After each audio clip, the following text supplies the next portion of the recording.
like to open the meeting at 7:03. Our secretary is on vacation, so I'm going to turn the meeting over to Lou Russo, our vice chair, and I will take the minutes. No. Thank you. Thank you, Lou. The first item on the agenda is the approval of the March 11th, 2013 minutes. I do have some corrections on that. Did I give it? I'll give it to you. Oh, I did. On number 4, the minutes of the 25th, February 20 were read and approved. Okay, let's see. The street lights maybe and may save about, and it should say about $22,000 per year. So we're going to put in $2,000. 22,000 or 2,200? 2,000. 2,000. Roughly 2,000. It was roughly 2,000. And then on number 7, it was our road permits, excess weight permits. We tabled that, and Lou was going to check with V-Trans, John Alexander. And did you check with him, Lou? I did. We'll talk about that and when we get to the excess weight permits, Okay. number 6. All right, we'll do that. Is there any other? Oh, you're doing the meeting, sorry. Yep. Any other changes or suggestions? Those are the big ones.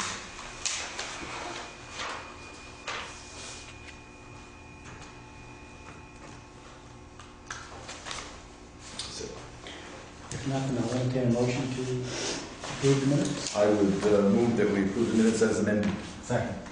It's been moved and seconded. Any further discussion? All in favor, say aye. Aye.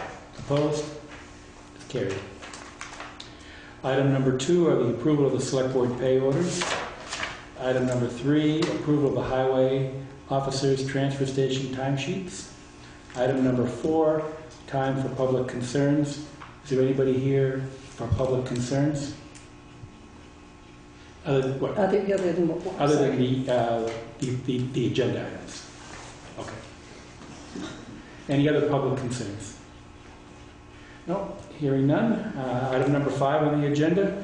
We have Kevin Geiger here from the Two Rivers Ottauquechee Regional Commission to discuss the Vermont Community Development Program and how that affects our Water Street folks. So I'll turn the meeting over to you. Okay.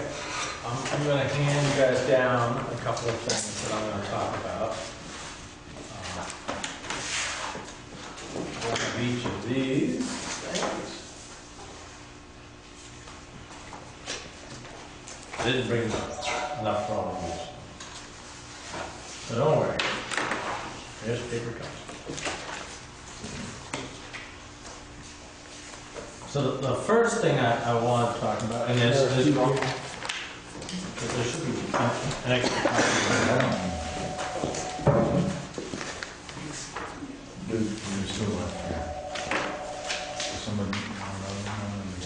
Well, I haven't sent those down yet.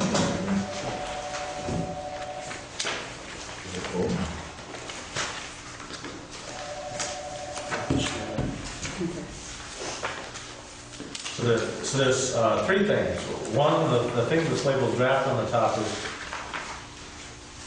or draft agreement with the town, and then there's the one for emergency management and homeland security. That is the steps under the HMGP grant that we're trying to follow as closely as we can.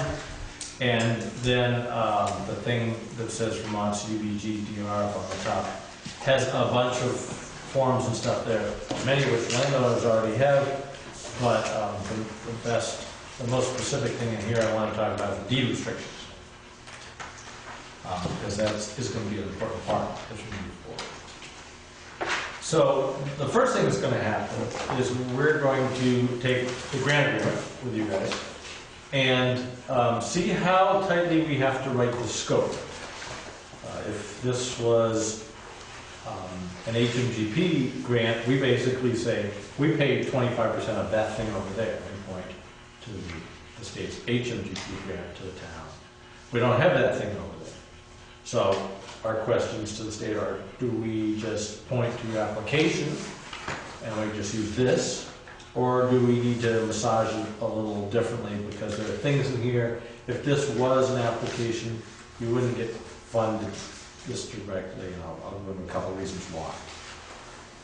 But we have a number in here at least, and this number, this total project, basically of $879,000, is the number we use in our calculations to try to figure out how much money we have statewide and whatnot. And so that's at least where we're starting off with the 75% commitment. So 75% commitment of that is $659,000. So we're good that we have $659,000 to work with.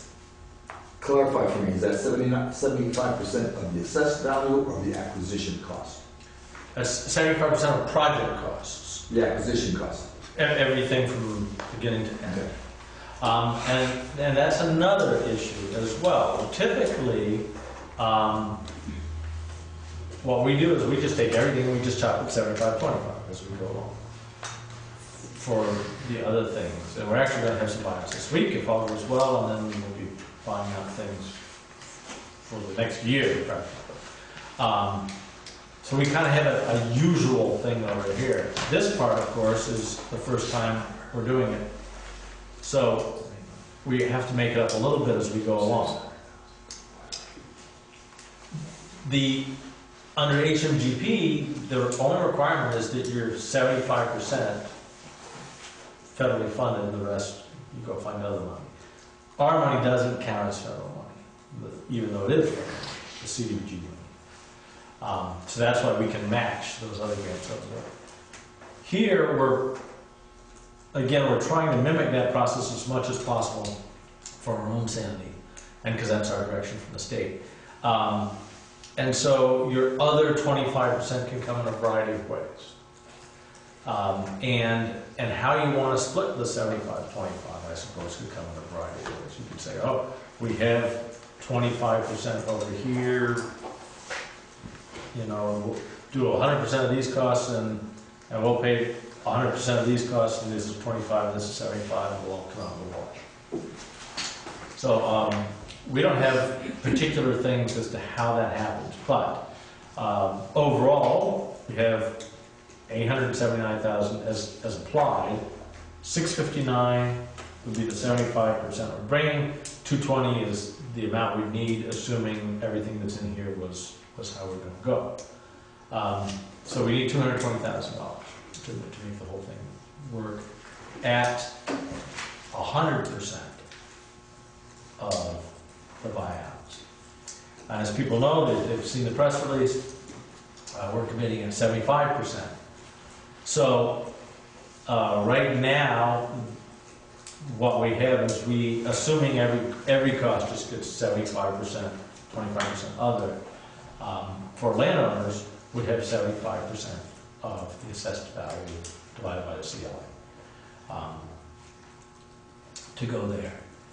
Then the other money, which we won't be managing, but we'll be doing some kind of coordination with, but it'll never touch us, is the Stratton Foundation's money, which has committed another $80,000 to the project. And exactly how that $80,000 will flow through and exactly for what is still being debated. I can say that far and away it'll flow through to owners, or whether it flows, whether it just chops up even or how we deal with it, not quite clear. But that $80,000 is definitely coming through. So that would leave us, basically $140,000 short of everybody being totally made whole. So obviously there's a hole, and in general the way that would be met is the way kind of these projects would go if there was no CDBG money and we just had HMGP, is landowners would typically take 25% of their equity. That would be the match, because the town would step forward and say, we'll pay $120,000, $140,000. So that's probably where we're going to start. My instructions are to work with the town to try to keep the town as whole as I can on its costs. And One of those things, for example, is there's $11,000 in the application for what we call management costs. That's kind of the town's watching and, you know, keeping this ball rolling as it goes forward. Typically, under the other grant program, that would have all been taken out because you don't actually apply it. You kind of get that money on top. So if this was a regular over there grant, you'd get 75% of the cost to do the project, and then you'd get 2% on top of that. So if the project, you know, at the 659, you get 2%, which is about $13,000. So if this was over there, you get about $13,000. One of our questions to the state is, well, if this, you know, if we're going to try to do as much as like a FEMA project as we can we still pay you management costs? Because there's no prohibitions that I know of under the CDBG about doing that.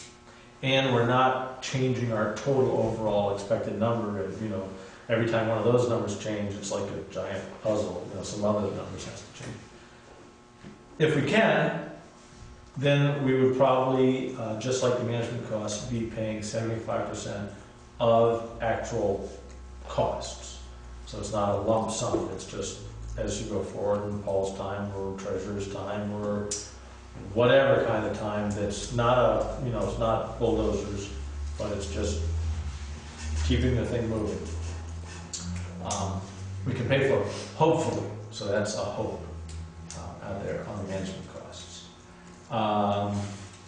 The other place where there's possibly some more value in this thing is you have two basic structures on site. One's kind of the back porch of the property, and the other is the small barn. No structure will be touched until the town owns it. Absolutely. Otherwise, we go back to the drawing board and start all over. After the town owns it, there may be some value in the barn in terms of removing it. And probably not moving it, but probably, you know, disassembling it into pieces and taking it away. So that might, again, be able to backfill some of the 25%. Like on FEMA projects, the towns often do in-kind match, you know, of fixing the roadways. The towns are out there, you guys probably had this, you drove around town trucks, FEMA paid you for town trucks. And there are ways to count those management costs that sometimes people don't think of. Typically, for heavy equipment, towns aren't getting paid their engine hours, and engine hours really add up. You know, the diesel doesn't add up, the grader operator doesn't add up that much, but an engine hour for a grader adds up pretty fast, or a loader, or whatever you guys have. And you guys do have some equipment that would be useful for smoothing the site out once it all gets done.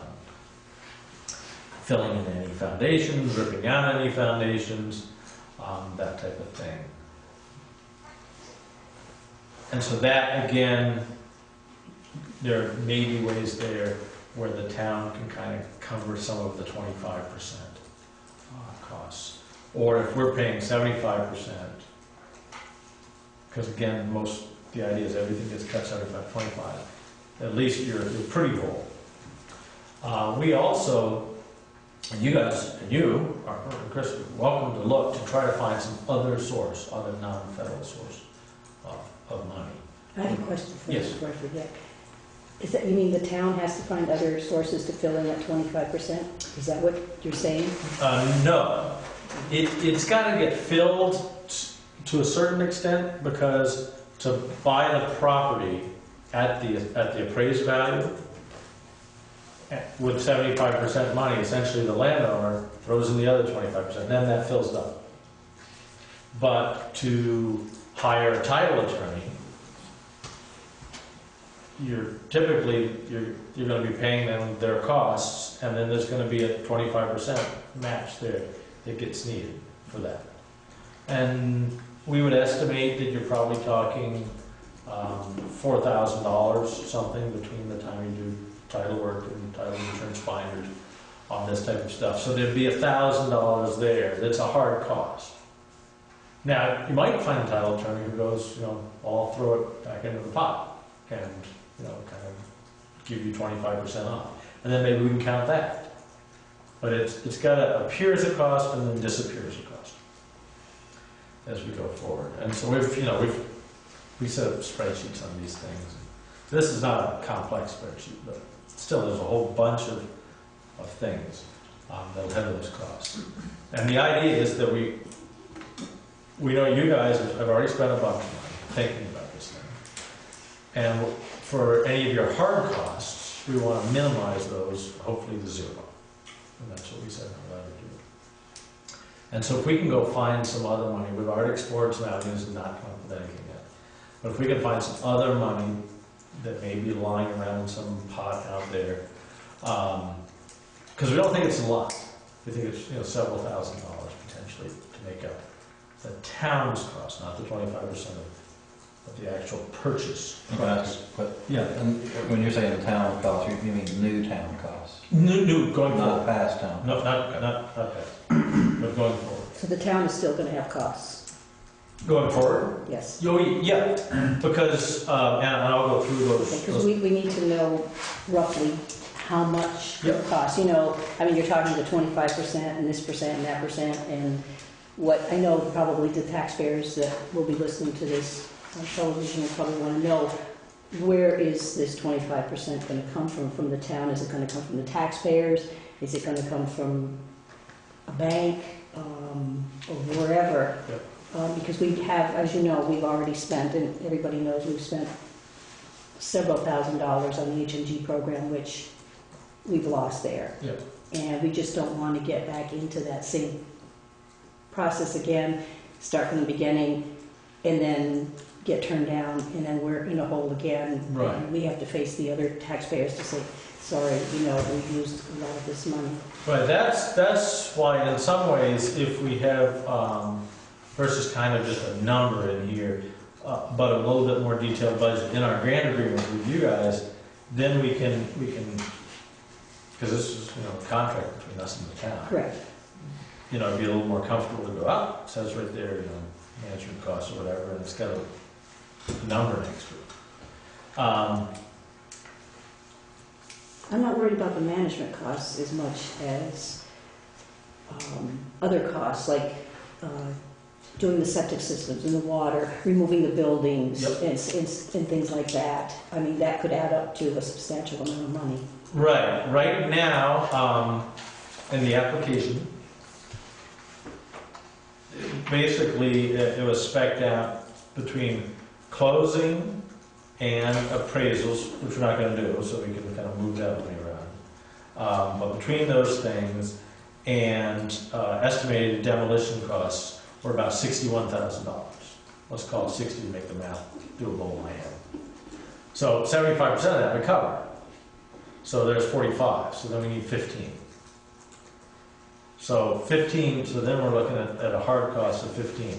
That's assuming demolition and stuff actually comes to 52, which we would think is pretty high given this site over there. If we had like two real, full-blown houses on the site, 52 is about the type of cost we've been seeing, because generally we're looking at $20,000, $25,000 a house. I'm taking it down and getting rid of it. But you're going to have closing costs. Those are estimated at $7,071.60, in fact, for all the properties together. That may be good enough. But that 52 we try to shrink down. And again, if town forces are digging up things and stuff, that may bring that number down. And then we don't have that much to actually dispose of. We will have probably asbestos testing on the porch that remains. That's just a little back part of that house. Because all demolition, basically, you have to test for asbestos. What's the cost of that? That's not bad. an expensive cost. If you find the asbestos, things get a little hairy. You're saying the court, we also require David's back room Yes. and barn. Yeah, I don't think the barn, because the barn, unless there's stuff in the barn that I don't see, just from the outside, Yeah. is unpainted raw wood. Okay. And So just a painted. there's no drywall, there's no concrete, there's no, anything that would look like it has asbestos. And it has a metal roof. But, you test asphalt shingles, linoleum, drywall, concrete, insulation. Those are the primary things you test for asbestos. Because in some places they use it everywhere. In general, even if there is some asbestos there, it may not matter that much, like if it's asbestos in an asphalt shingle, because it doesn't blow around. You just know it's asbestos, then go on and apply it. We also test a little bit maybe for lead paint. Landfills really don't care about lead paint, so it's not a big issue. So that stuff, but if we don't test, then on the disposal, everything becomes asbestos. And you don't want to do that. So you'd hire a firm, and again, we'd help you with all those things like how do we hire an asbestos firm, yada yada. But the town would actually have to hire a firm who doing that. And you'd go forward and have them test. Then we're clear. And your disposal costs are going to be real costs. Again, assuming nobody says, Jamaica, we're helping you out on this one. So you have the roll-off cost itself, as well as the tipping fee, wherever it's going to go, to Casellas or something. And those costs are, a good amount, $100 a ton, $150 a ton, depending upon how far you're taking it, the trucking, that type of thing. But again, you're probably only talking one roll over there. You're not talking dozens of trips of roll-offs trucking. So that's good in some ways. But you really can't do any of that until we have a signed grant agreement with you. And again, until we have that, then you're not assured you're going to get paid at least 75% of it. So that's the first document. And so let me just walk through this highly readable document. You are on the one. The thing that has a draft. It starts, but basically, that's why it has these X's in it, because that's the total project. And it is for the 4 properties over there. It has a bunch of definitions. It has purpose, it has termination, in terms of default, which nobody wants to do.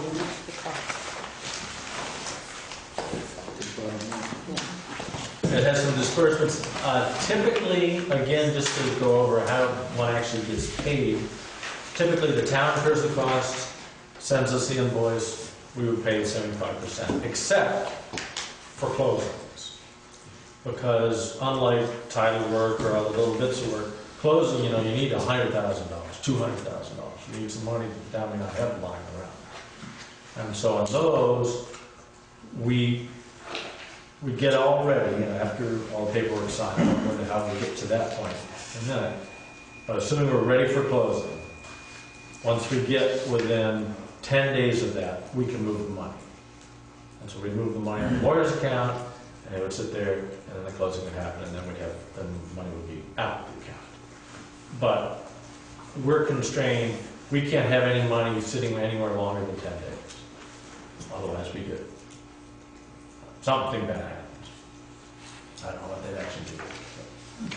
We violated the cash management act, so it's not good.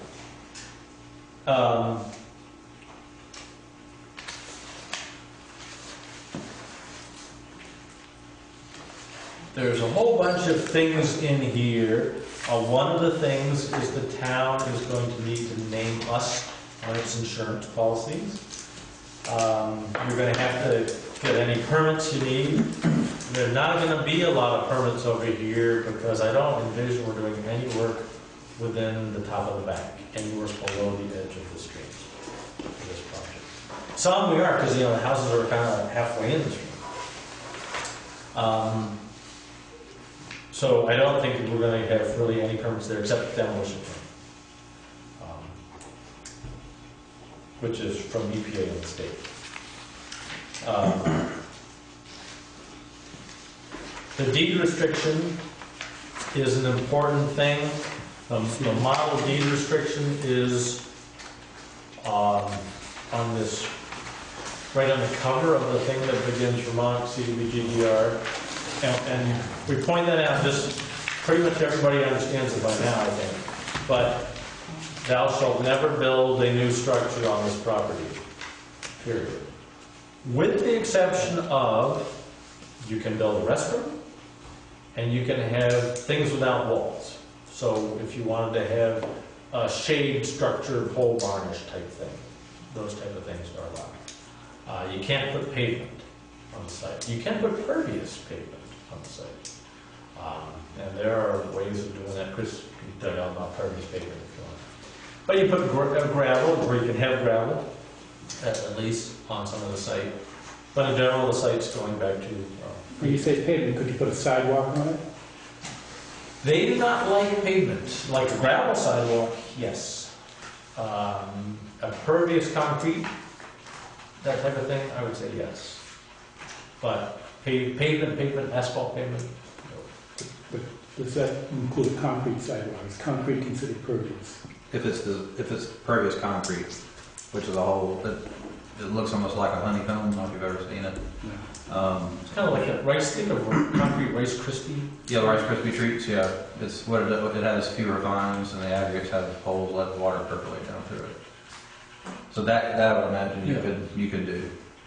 You know, I've seen them do it with a brick, and they space the bricks as well. So you do pavers. Now, the town has a right-of-way on that property. Could we put a concrete sidewalk on our right-of-way piece of that? Like, for example, that road goes over their property. Do you already own that right of way? We already own that right-of-way. To find out. I would say yes, as well as if there's like a power right of way on the property, like for telephone poles or something. Right. In general, those things are staying. But confirm it, just. Yeah. Because it was a paved section of road with a concrete sidewalk. Right, and the intent is to pave that road again, so. Okay. That's what, yeah. Yeah, you can pave the road. That's Right, fine. right. But he's suggesting that because it's on a right-of-way. Right, the sidewalk it would be within that 50-foot right-of-way that we have. Yeah, okay. I mean, I would think so, but lest there be any surprises, let's just find out for sure. You don't need more surprises. I take it we can't ask for any restrictions. You're the folks that do the restrictions. We have no say in... You mean like you want extra restrictions? No, well, kind of like say we can't sell it to the abutting landowners. You absolutely cannot transfer it to a private party, ever.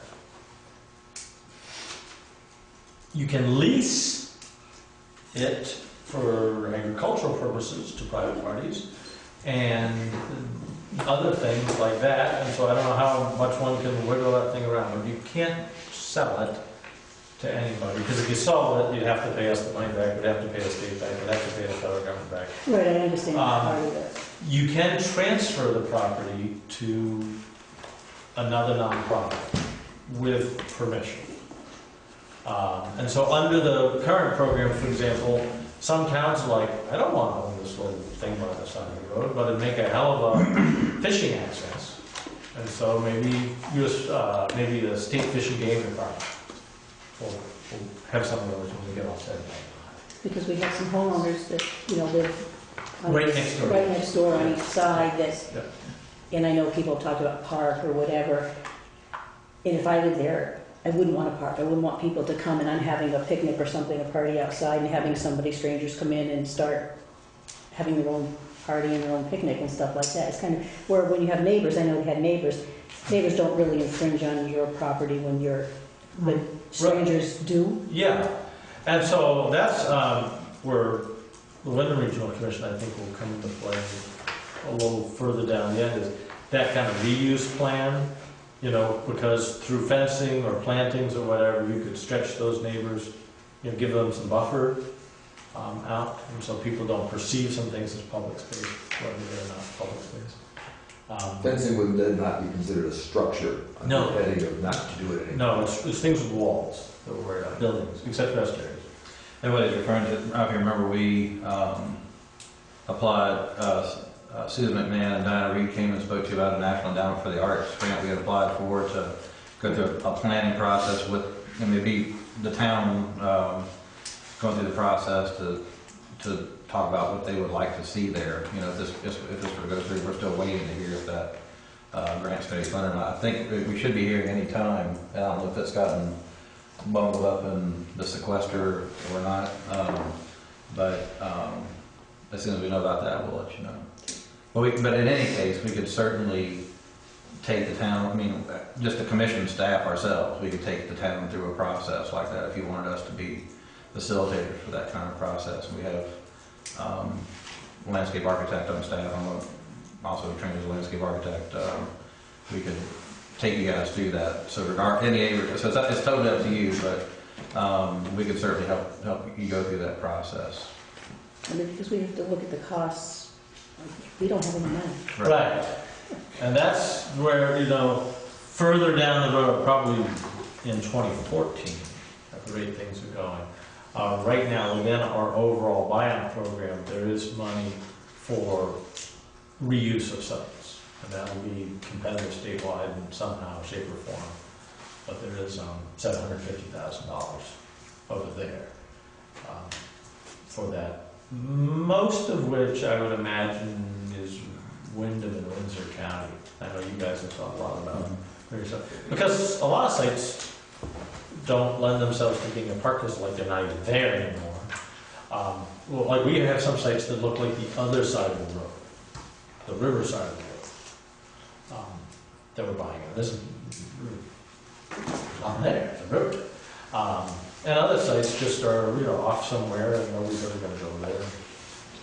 Well, Northfield, Water Street, you in Northfield should be like sister cities or something. They're Water Street. That closer example was Londonderry. Yep. So there, you could do park stuff. But one of the other important things, and you know, this all boils down to basically, thou shalt not build structures that have walls on there or build pavement, is that there is no federal disaster assistance for that property again. So if something happens to that property again, there's no federal disaster assistance. One more question. Again, the town has a right of way. If that road gets washed out, we're still going to be able to get public assistance for that road. Right, because you're not buying the road. Right. Okay. You're buying the land on the other side, even though they may own, I don't know if people own to the stream. In fact, I was wrong. Actually, I think they own right to the middle of the street or something. But you would think FEMA would kick in just like it. Are you sure about that? Well, After settlement, no federal disaster assistance for any purpose from any federal source, nor flood insurance payments may be made with respect to the property, and no person or entity shall seek such amounts. I think you would be toast. We'll have to find We'll out. have to check into For it. sure. Yeah. because rights of way, we've asked about rights of way before, because that wouldn't seem to make sense. You're not buying that, but, Just confirm that. yo-yo. Back to that grant, Yes. if we were approved for that grant, The NEA grant? they put a park in there or whatever. Yeah, no, that's just to go take you through the process. It's not to build anything, it's to take you through the process of having a discussion within the town. But if you were approved for that a grant like that, are you obligated to use it? Yeah, but I think we could probably use it with another town if Jamaica didn't want to go through with it. Londonderry has a need of Newfane.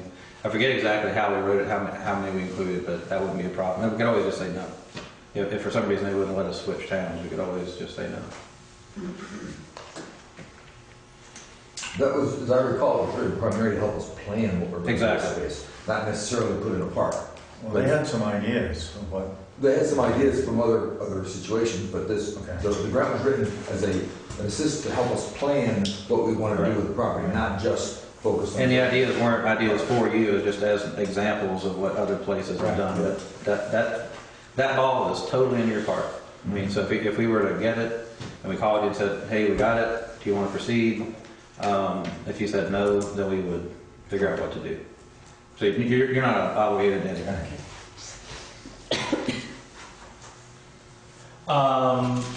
There'll be a whole pile of assurances, certification of insurance. It's just standard federal stuff. And if you had the other grant, you'd have a big pile of them. Basically, all the things that we have to comply with and that you have to comply with on any CDBG stuff run through. So our grant requirements all run through the town. And, you know, there's various things. Most of it's like, you can't be a felon, you know, you can't run away with money, that type of stuff. You have to affirmatively for the fair housing, it's all good. Drug-free workplace policy, all sorts of odds and ends. But typically, nothing unusual. You do have conflicts of interest. You know, you kind of can't hire yourselves to drive the bulldozer or be the title attorney or that type of stuff. And sometimes that's an issue because they're so small. People are doing things. There has to be an environmental review. We believe, we're going to double check, but since this application was in early enough, we believe it went through the FEMA environmental review. And for those projects, we just get to use that over here. And so hopefully, even though you're not still over there, we just get to use that over here. We did send it through the environmental, historical. Yes. Yeah. For the- Because that's usually about the only thing here, endangered species and stuff aside. yeah.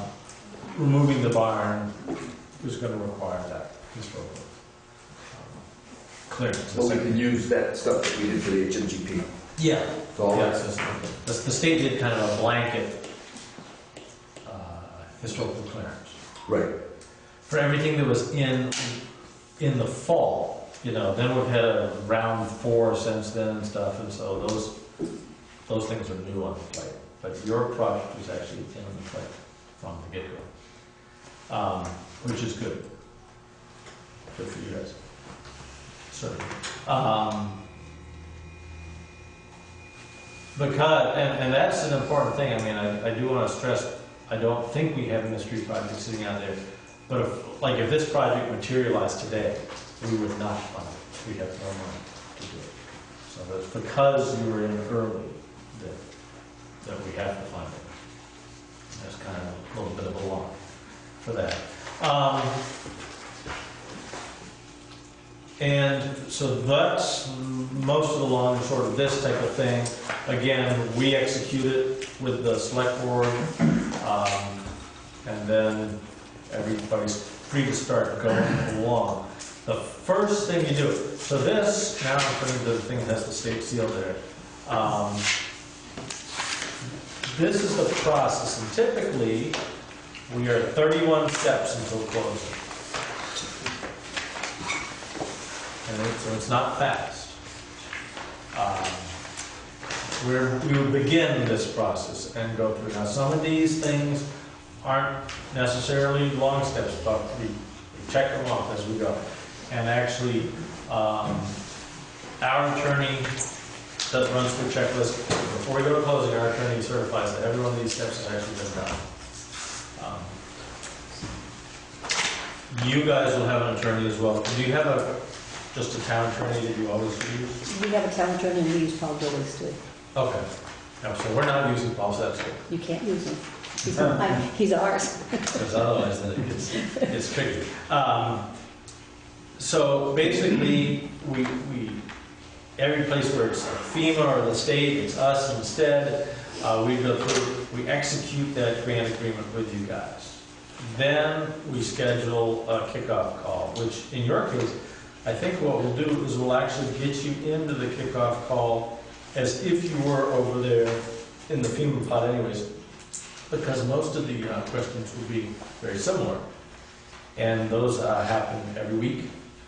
And we've already met with the homeowners, we've already begun the process of collecting duplication of benefits, which I'll talk about in a minute. They already have forms, they don't have the HGP forms, they just have the CDG forms. But the first real action is you would order the appraisal. And since that's hard costs, and since it's a smallish cost, you can just call up 3. So you don't actually have to put an ad in the paper, wait 3 weeks, all that type of stuff. You can call 3 appraisal firms. I thought the appraisal, though, we're going to go with the list is. Yep, we don't have to do that, that's right. I'm so used to our other Okay, so firms. we're going We to don't go. have to do that at all. We would go, then typically what we do is we work on the duplication of benefits issue before we order title.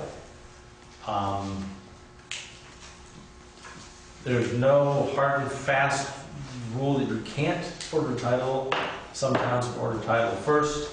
But the duplication of benefits issue is important because with the cost of the property, which is from your guys, basically the assessed value minus the CLA issue. Between that and duplication of benefits, we get to a number over here, which is essentially what we would be buying your house for, what the town would be buying your house for. And that's a good number to have because then the landowners can look at it and go, oh, okay, yes, no. And the duplication of benefits is probably the most important thing that causes some angst when we get there. Because if you've got FEMA money, we will still be doing duplication of benefits as if you're over under the HGP program. So if you have not the Stratton Foundation money that you've gotten at all, because in our mind, like that money doesn't exist. It was very nice of them, but we don't have to count it against you. But any flood insurance payments, which none of you have had, or any FEMA individual assistance monies, we have to know how much you got, and then we have to know where it went. And if it's still in the bank, then basically it gets deducted. If it went for rent or things related to structures, typically that's good, then it can get deducted back off. So if you have a receipt for rent, because I couldn't live in my house, I had to go somewhere. If you had to pay or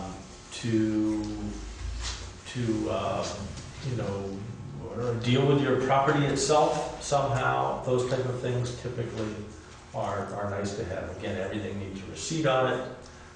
Rent receipts should especially say rent. They can't say rent and utilities. If they say utilities, we have to deduct utilities off. It's just purely for rent. And we prefer to get a copy, and we already, in fact, have a copy, I know of some, of your FEMA award letter, because we try to get that. And so we know exactly how much you got, and whether or not we can deduct it. So if there's some number out there, once the kind of offer number would come in, the DOB, the duplication of benefits number comes off of that, and it drops down to whatever the next number. Is it possible for questions yet? Oh, yeah, no, anytime. Okay, so there was a question originally with FEMA, because obviously we didn't have a lot of money to repair. Yes. And there was we obviously had a lot of things, we lost everything, so replacement of items. Is this included or is this not included? We were told originally by FEMA it would be allowed, but it always seemed like a question mark in my mind. Right. As far as we know, and sometimes things mysteriously move around for whatever reason. Usually they move around to the good, and we go, okay. But our rule of thumb is that if you got money for household contents, and you spent it on such, then that would still be deducted. That would be, still count as a duplication of benefits. So that would be deducted off of 30,200. That would be deducted off of potential money that you could get, if you think of that. So the 30,200 that we got, Right. rent, I'm assuming attorney fees for this whole process? No. Not deducted. You're saying clothing, shoes, not deducted? Not deducted. Okay, so here's, So I Makes no use, sense. This is a building award, and that isn't a duplication of benefits. yeah, I just try to leave sense behind, it helps me Right. with the process. it went down the river. So Right. here's a thought, because I know when you were talking about land costs, getting the properties up to snuff. Yeah.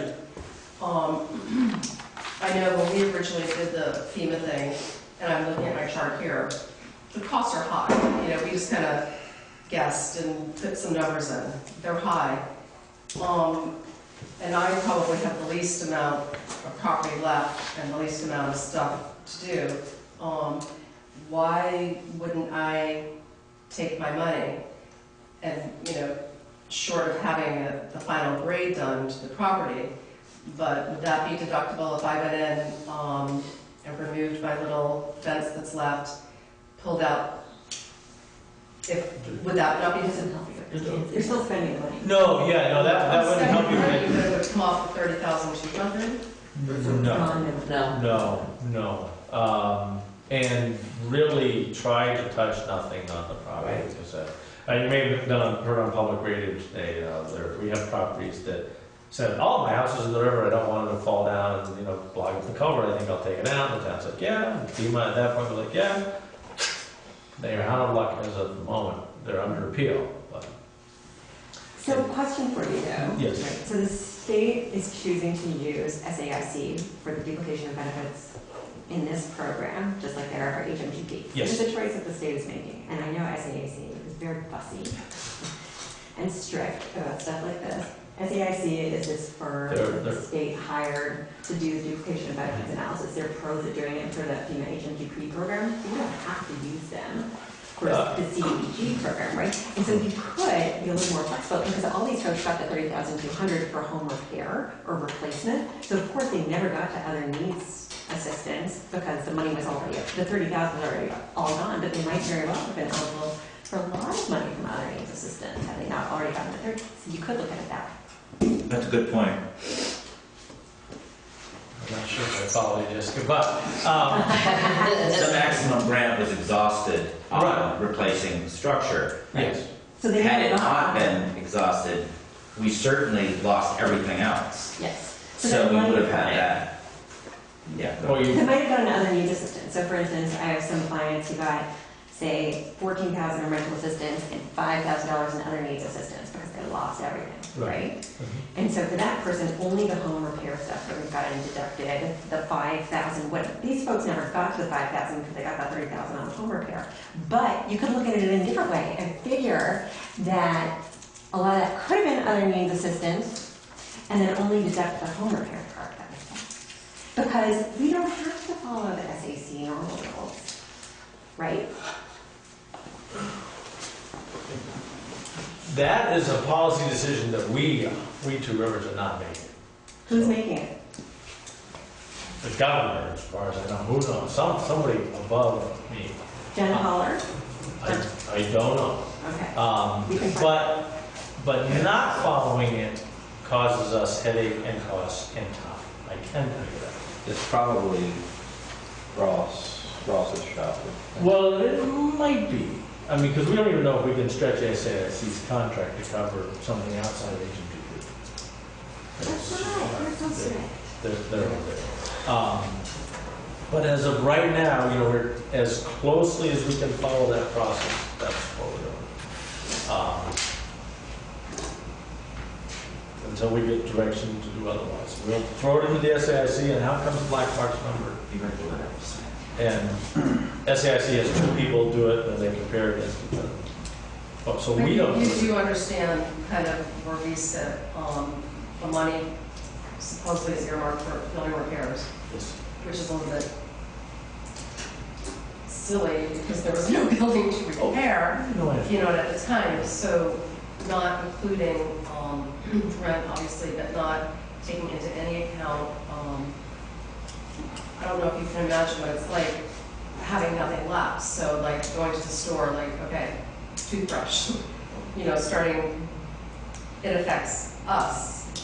Yeah, no, I get the sense part. I just have to. Well, what about the absurdity of a maximum grant and $2,000 of it was rent, which wouldn't cover rent on 2 months Right. of a home, Right. and I've been out of home for, what is it, 16 months, So you have 16 months worth of rent. but only 2,000 of it in my 30,000. No, it's all gets deducted. Forget It all gets deducted then. Forget that. Forget what FEMA put on the letter. If it only had 2,000 on the rent and then it had 30,000 for toothbrushes. Just like we're forgetting that, let's put personal items, children's clothes, other things. If you spend more than 30,000 on rent, you're fine. Yeah, I haven't spent more than 30,000. Yeah. Yeah, I spent one on rent, but I spent more than 30,000. But rent stuff definitely Okay. comes up. But other things may come up. It's one of the, we don't and can't put our finger in that pie right now. We just get a number out and we go, that's enough. And I guess the reason why you brought this up in the first place about when you do is because this is where a hiccup, this is where a problem may arise for you, the homeowners, versus the town. And so hence the town may not want to go too far down the path until you know what you're going to get less the deductions. Is that a fair summary? Right, because that's, at that point, we're down, you know, we go down, we get to step like 22, I think it is, or whatever. And 19, and we do what we call the offer, so the voluntary transaction agreement. And that looks and feels to me like a purchase and sales agreement. It says this is the number the town is willing to buy your house at. Okay, town signs it, and the signs it. And right, unless we've got that in hand, there's no point in ordering a title search because nothing's going to get bought. And if you decline it there, and we've had one property, I think, in the state decline, then you write, decline, and then that goes away. So up until 19, it's like both parties are doing their due diligence before they make the offer, before they make the formal offer. Yeah, and we've, with the duplication of benefits, we stay out of it as much as we can between landowners and SAIC. And they've sometimes that takes a month or two. They go round and round, and sometimes numbers change, and we can't figure out why. We go, okay, the new number, fine. Question on the decline part. Yes. Is this total price divided into 4 different pieces? So if one of the 4 declines, the other 3 can continue along? Yeah, the project is not contingent upon all 4. So it's not like all or nothing. They're decoupled. Can I ask a question? Yes. This is more for the town folk. Are there a lot of homes for sale in Jamaica, or is it pretty much impossible to find a replacement home here? There's quite a few homes for sale. Define replacement home. A similar home in the same community of about the same price. That's hard to find. Okay, so what about using, you can get that extra $22,500 in cases where it's impossible to find a replacement home in the same community, blah, blah, blah. And isn't that money from a different, like HUD or something, so that it could be a supplement brought in? Actually, that money is potentially available under the HMGP grants. All the grants potentially have that money out But it's part there. of HMGP, so. And so we asked. Different. Well, we asked under that because it's kind of like you are able to. And we asked under that. We said, what about this other money over here? Yeah. And the word we got was, nope, not going to do that anywhere anyhow. Yeah, I know, they actively was pretty nice about it. Yeah. Now the flood insurance repayments is being allowed, and so not helping you guys, but in other places, that's several $1,000s. Right, but FEMA didn't want to do the 22.5 thing, but isn't it HUD money? Supplemental HUD money, like a separate application? I don't think so. I think it's HMGP Bold. Now, if it was HUD money and it came back under us or something, again, there's no extra. In fact, there's much less than what we need. So I don't see that happening. But I know we've tried various things, we've cast out lines for a variety of stuff. The duplication of benefits, Chris is exactly right. We raise that issue now because we want to get to that roughly right answer as to what the price is going to be earlier on, so then we know if this is a go or not a go. And then typically at that point you would order the title and title binder from Paul Gillis to do the work on. And sometimes those are easy and sometimes they're weird. But that can take a month or it could take 3 months. The biggest issue with some of you will be making sure that if your mortgage is discharged, that we actually know that for sure. Because we have other properties where one thing says it's discharged and one thing says it isn't discharged. Obviously, you're not going to get a clear title until that's settled. But at this point, it becomes almost like any other closing, right? Yep. You know, the title search, however it takes, however long it takes, based on where you were before. Right. I mean, yeah. the title search is a title search. So the only reason I bring that up is that's something you all have probably gone through before. Yeah. A closing. It's as fast as, once you get to that offer and the offer's accepted stage, it's almost as fast as buying a house. Usually make sure the money's there. Sometimes there's something on the site. The landlord has to have removed their personal property, and so they don't sign that yet.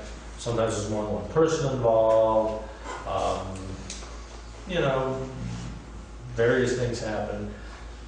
Landowners have attorneys, town has an attorney, we have an attorney. All the 3 attorneys have to pick a date, it has to get worked out. So it takes a little while there. And SAIC prepares the HUD line. Now, Can I ask a quick? Yes. So in that scenario, I assume then the closings come as they come. In other words, they're not bundled. no, like it's not like all your closings So, have to happen. so you're not all contingent upon one another. They No, would- we've yet to see any closings that come into close start to look like they all go together for some reason. Though. Everybody's individual. SAIC prepares the HUD one, which is the form you see when you buy a house. It's HUD one, it's got all the costs and stuff. And that's good because that gives us what we need to know so we can get that money in the pipeline to you guys so it's in the account at that time of closing.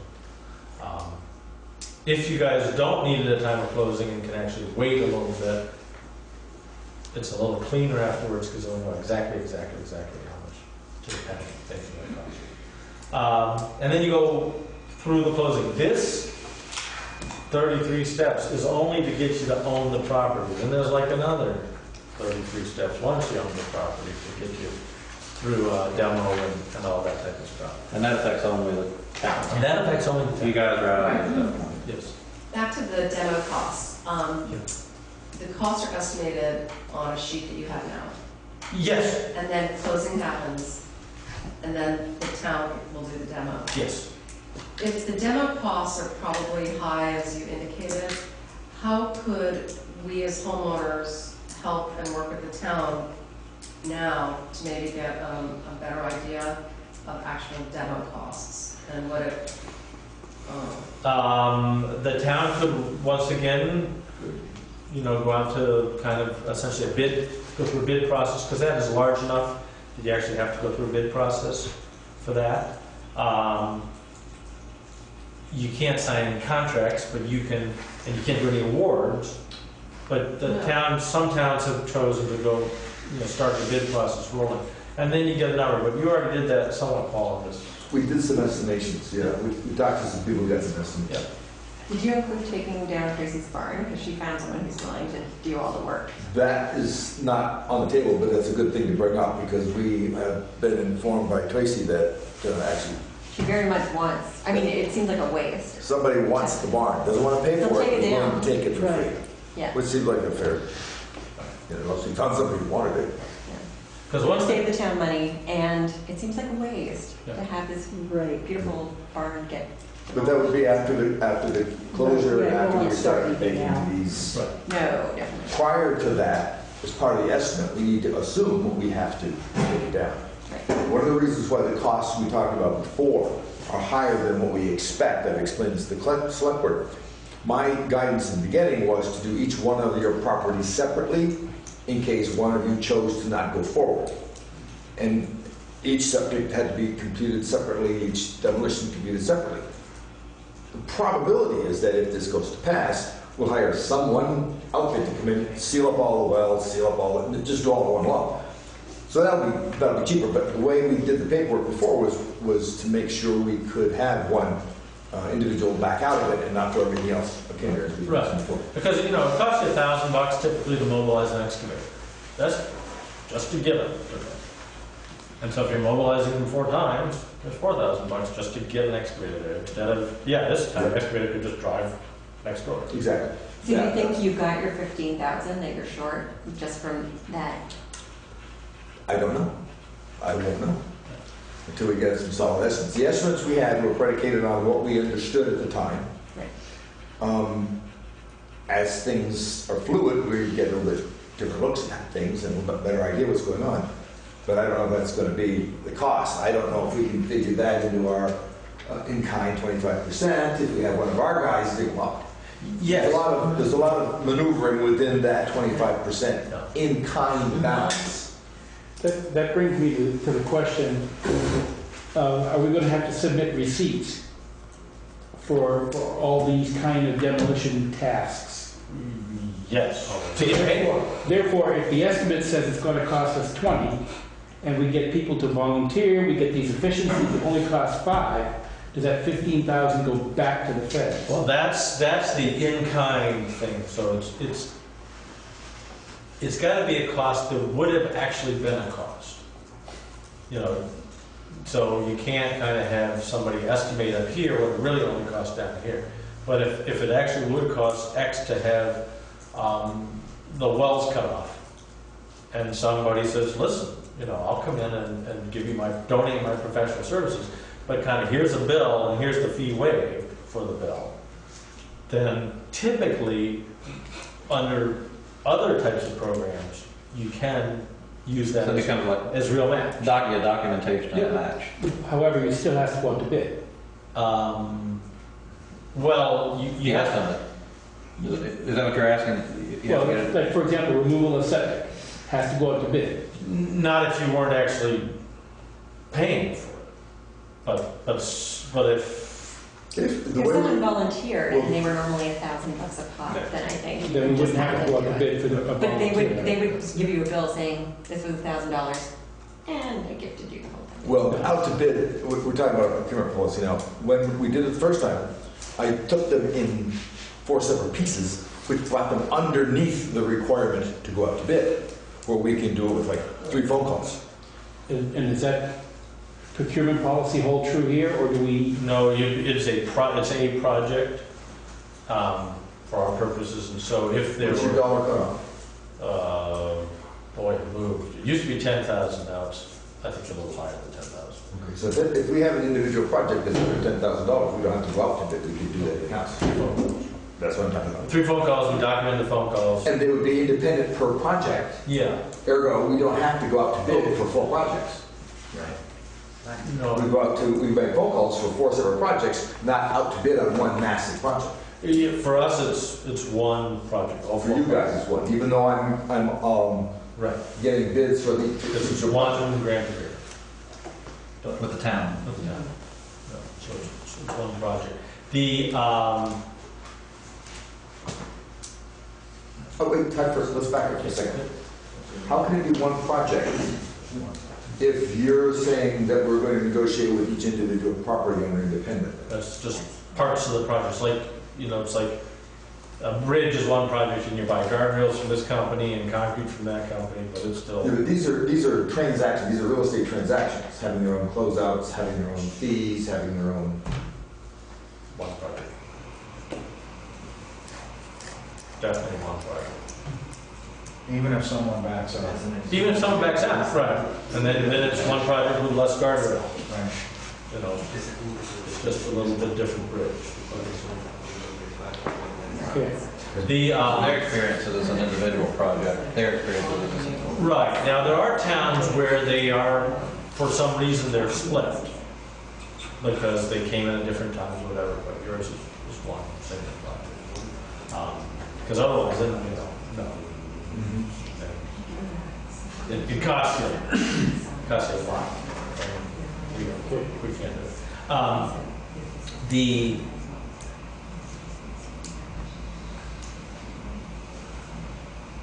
There was something there in mind.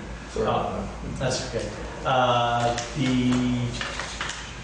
It is important to know if we save money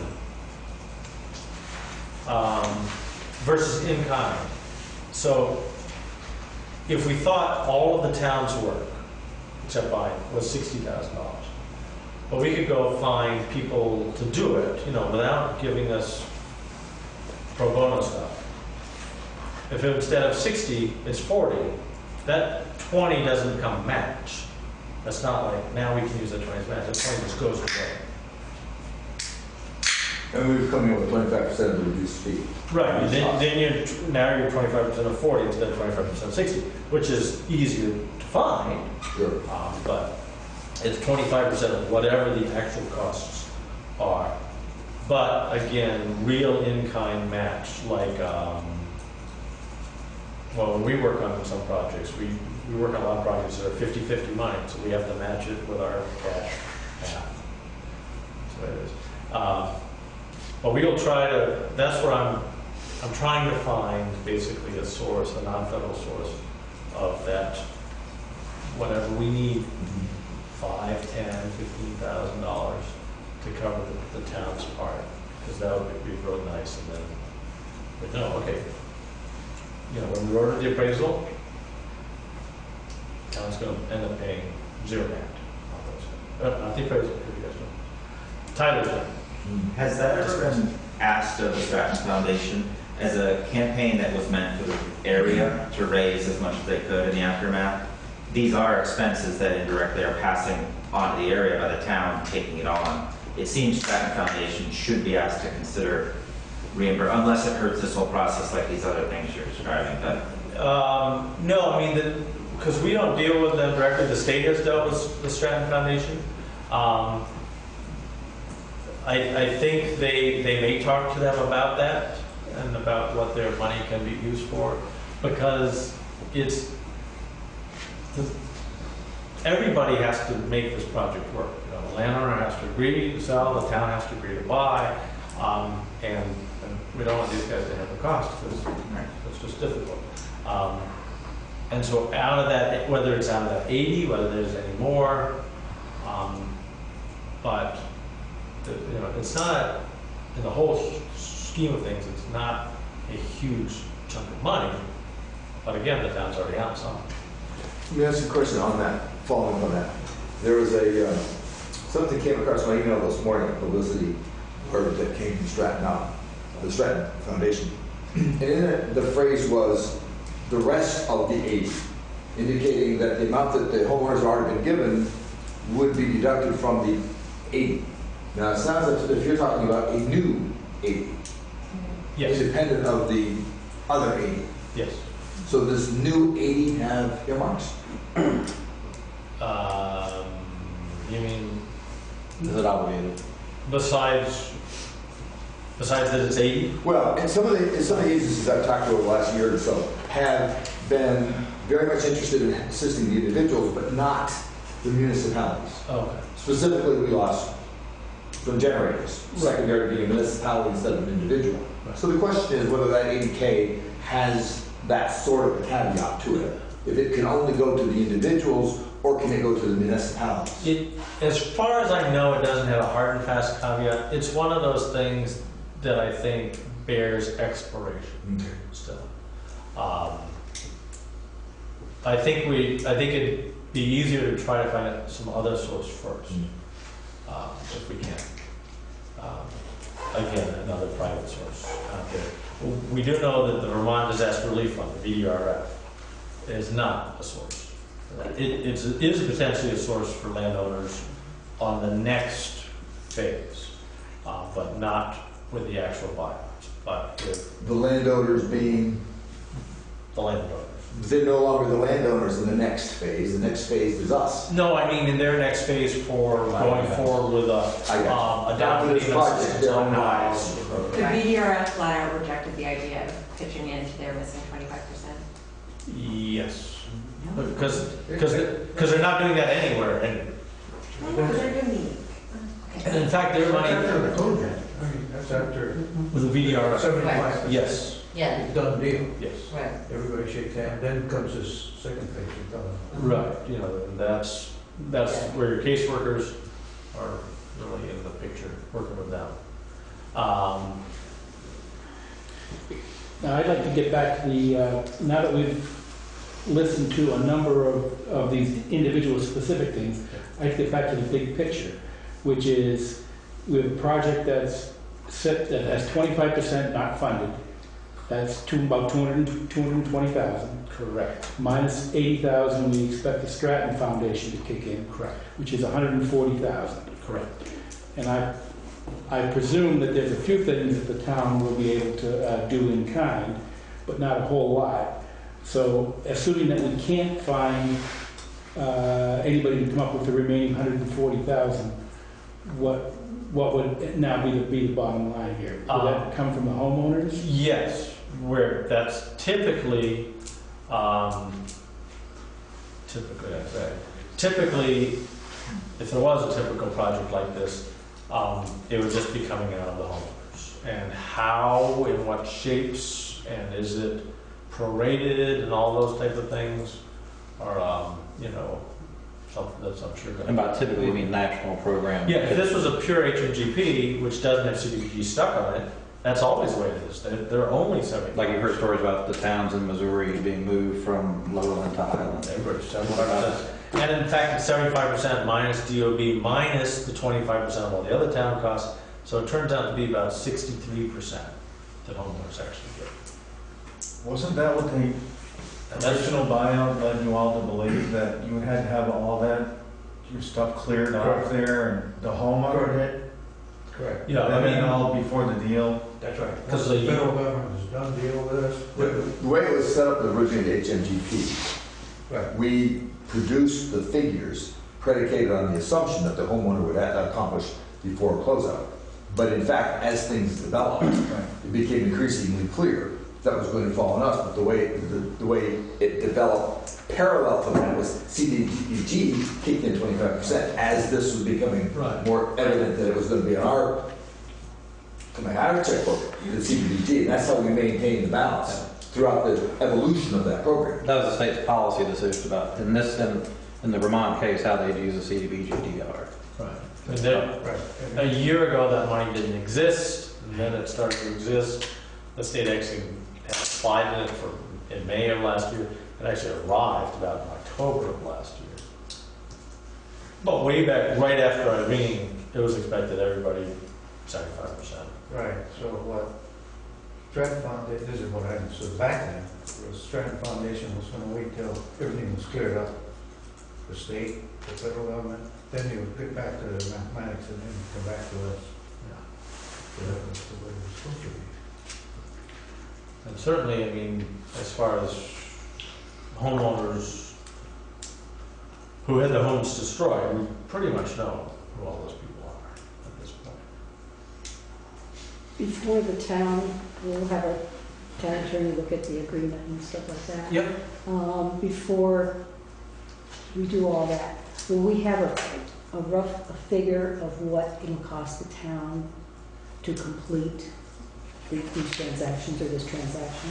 Yeah. I mean, I don't want to, the select board doesn't want a surprise after we've signed everything and No. then say, you have a bill of $200,000. No, that's really where, working with Paul or whoever, we need to look back at that budget, pretty much staying at that 879 total, or less, and go, okay, what are the pieces in there? Because, again, we're not contracting, so we're not telling you guys it's gonna cost you, $300 to have a roll-off dropped off. Because when you first start, we'll go back to the first thing, my concern is, so is the rest of the select board, is the money part. Yes. And I drive you crazy about it. But you came up with a figure of 879,000, Yes, because that was the original. and that's the buyout program, right? That's the buyout figure? Is that what that is? No, that's what we call total project cost. Total project cost. Everything. Okay, This is the- then we're missing, We've been calling it the acquisition cost. okay, then we went down to 659,000. Right. So there's roughly about 250,000, 220. 220, missing. Yep.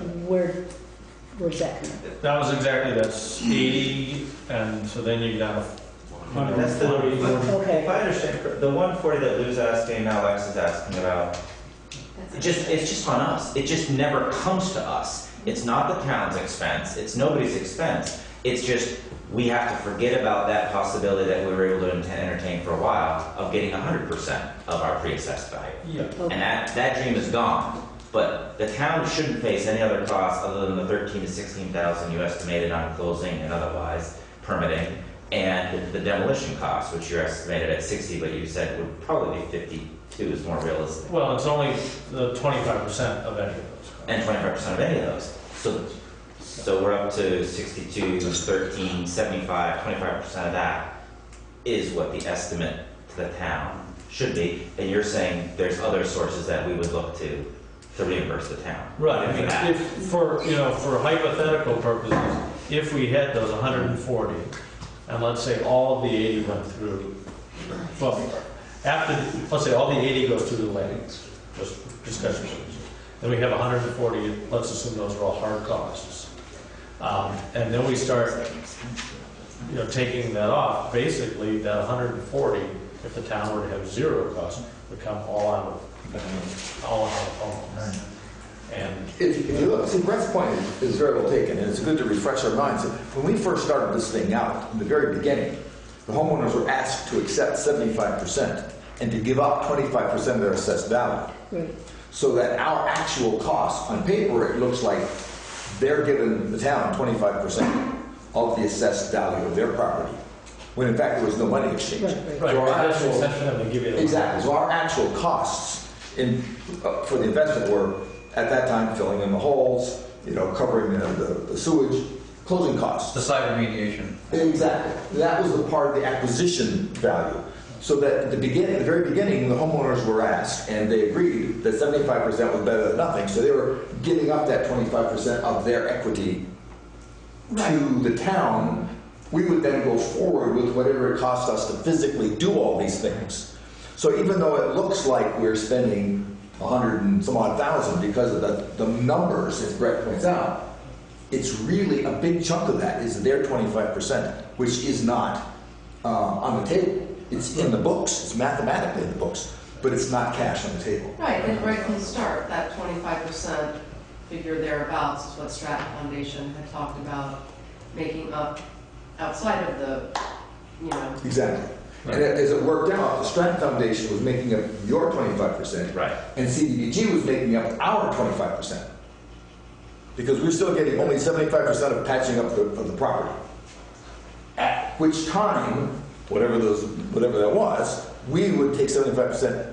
They would give us 25%. Oh, why didn't I study math more?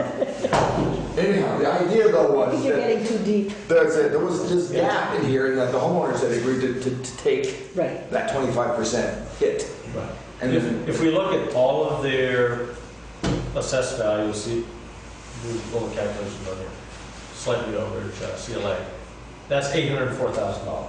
So, $201,000 is the hit. This is the way you could think about it. But then, you throw in potentially the 80 and. But before you I guess what I'm seeing now is whatever the cost is for demolition, all the title search, all the returning work, That's fine. we pay 25% of that. Yes. And then the question is, how do we find a way to reimburse us for that 25%? Yes, and hopefully, how do we find that way before we sign the contract with you guys? So the answer to Mike's question is back in the beginning. So we know where that money's coming from. Instead of just kind of going, If you're trying to think of dollar value for us to comprehend, to work with, worst case scenario, as it stands now, the town will pay 25% of what it costs to make those properties flat. Right, I understand that. Okay, so the 100,000 that we're throwing around, that's their loss, as opposed to our loss, to the extent that I don't think it's going to cost us that much to flatten those properties out, to neutralize them. Not make anything fancy, but to fill in the septics and to knock down the buildings. Right, but if there is money out there for us, it's. Oh, for sure, we should take it. 25%, we should look, somebody should look for it. Absolutely, but I'm thinking the worst case scenario is we don't find any more. The town will end up spending 25% of what it costs to go in. Right. And the way, and if that seems odd like this, so what's in it for the town? I mean, if you think, okay, so let's look at North Dakota, where they're going to have the 5th largest flood again in what? Red River? Yeah, on Red River. Yeah. So that is flooded almost perennially now, right? And so what's in it for the town? North Dakota? Yeah. No, Minot's not far. Well, it's, Red River's far over. Mouse River's in Minot. Mine and North Dakota got more CDBG money than the entire state of Vermont. Were they really? but anyway, they're about to get whacked again. So typically, why this is in the interest of the town to take the 25% is you don't have to go in and provide services to those homes anymore. You don't have to maintain that sewer. You don't have to rebuild those roads because the whole purpose of HMGP is to get infrastructure out of harm's way because the costs keep adding up. That's why on the culvert projects and other things, there's what the benefit cost analysis where you look to see, okay, is it cheaper to do some kind of mitigation on that site as opposed to repairing it again and again and again and again. Absolutely. So if the FEMA program doesn't seem to be making sense in this case, it's because it's being used it's being used to help. I mean, it's always tended to be more as like a public works project, not a homeowner. I know this doesn't make you guys feel any better. I was trying to explain. Because we don't have public sewer water, everybody has their own wells and their own septic. We do understand. Well, and in your case, I mean, I'm not saying you're going to do this. Whoever's watching, this is not a suggestion. But like, if this was a Minot type case, you might say we don't need Water Street anymore, and therefore that comes off of your rolls. You don't have to maintain anymore; it just becomes riverbank. Sure. And then you've got vacant property because you don't have to service it anymore. But And that would be worth the 20. That would pay for itself over. No, the flip side of that, there's no tax base either. Right. So there's a balance. Absolutely. Right. So we'll lose some tax base from those 4 houses being gone. Okay, I guess, is there anything else that you would like to bring up? Sure, take your chance. No. I think we're good. So yes, and then Paul, this one is if we were under HMGP, but basically we're going to go the steps of different actors there. This is pretty much the important thing in here is to understand the deed restrictions. And I'm going to look at the right-of-way issue, a sidewalks issue, the issue of repairing the road, even though you're not buying the road, and future disasters. And the in-kind issue, to me, has the most potential for being able to potentially, use up some of your 25%. Because again, heavy equipment costs are large. I don't know what your graders are $180 an hour. They're expensive. Yeah. Move and And from our end, I mean, so as you think this through, and I guess Paul would have most insight into this, if there's something we can do to help, like with your with your paperwork, unfortunately we don't have an attorney to lend you or any heavy equipment operators or anything, but if there's something administrative, project management wise, something like that we can do, let us know. I mean, and if anything else too, just don't hesitate to give me a call. I mean, because maybe, maybe there are some other resources. Maybe we have a call to say, would you volunteer to do this for the town of Jamaica? So ask me about anything, but that's kind of what we were best set up to do. Good. Are there any questions from the floor?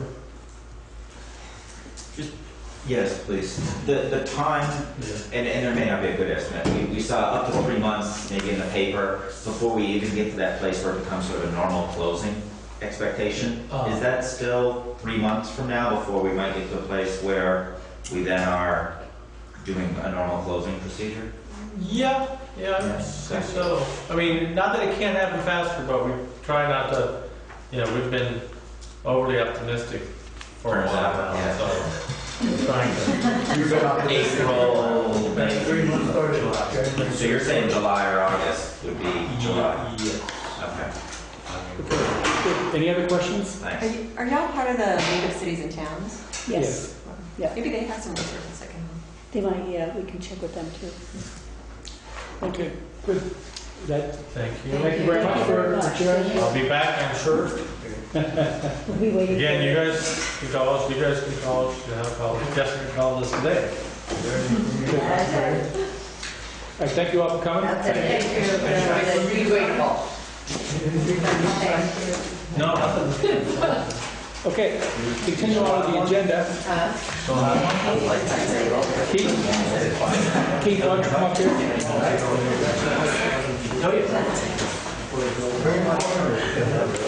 You get business out of it.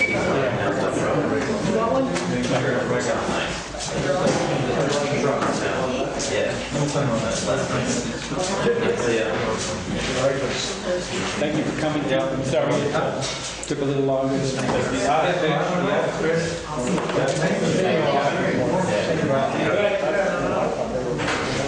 Thank you.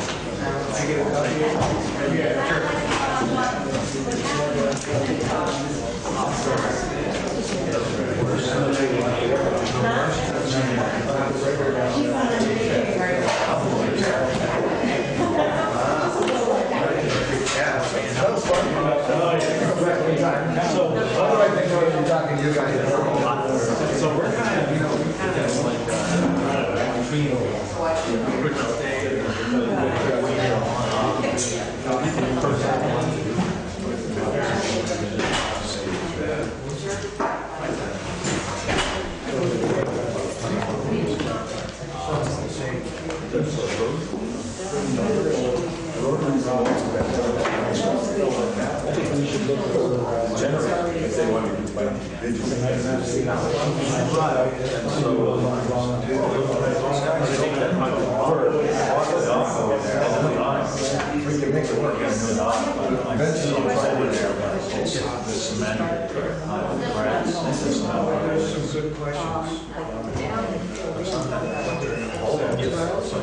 we still have to be up to probably got to change that to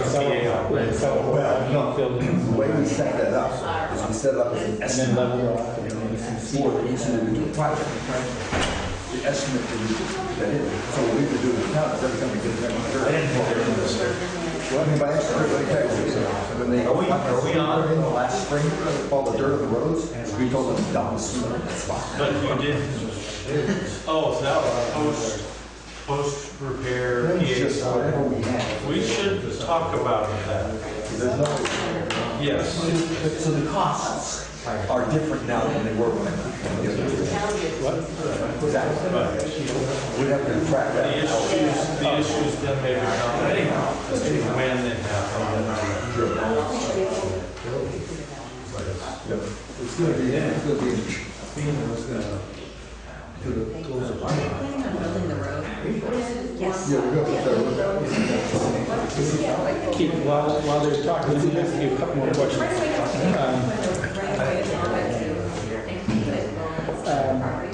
On water, is there a spot along there, if the, I'm thinking of, if the, construction on the basis, if they wanted to, load the road down there, is there room for that? Somewhere over the road, Well, is there a space? Put a couple of piles. saying. Right away. We really can't.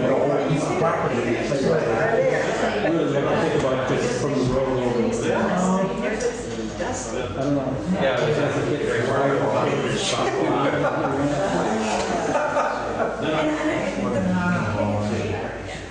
Really, because it actually, what still was actually looks like. It's a beautiful, big houses on both sides. I'm not thinking about the cement, I'm thinking more about, I gotta be needing some materials to put out to eventually camp out below, below the sidewalk. So they're inside. No, we're just looking for space for mobilization. So in other words, they can run their. Yeah, we can run a bridge. It's wide.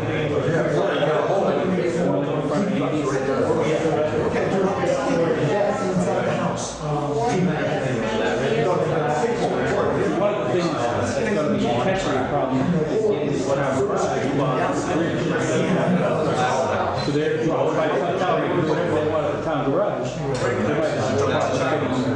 might step over there. So that's why they think they work. Ford is built on some kind of a line. It's like a honeycomb. Lounge, but yeah.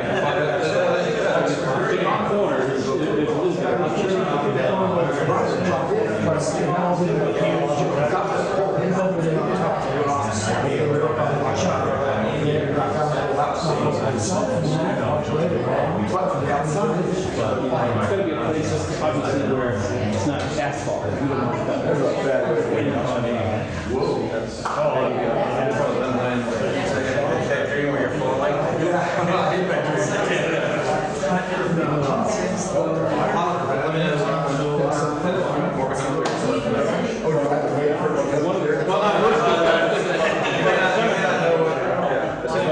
Probably going to be one of the both directions. But if I can get them to start at Fremont University,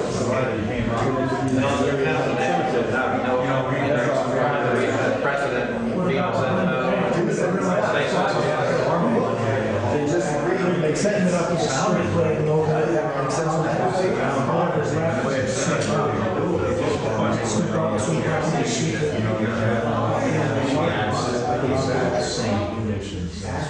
It's out of the way. although they are going to get the construction for they were going to store the wheeled vehicles.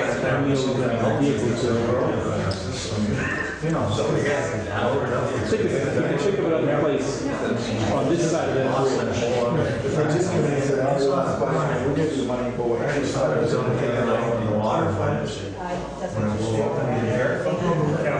Well, I went up to talk about it. That's every year.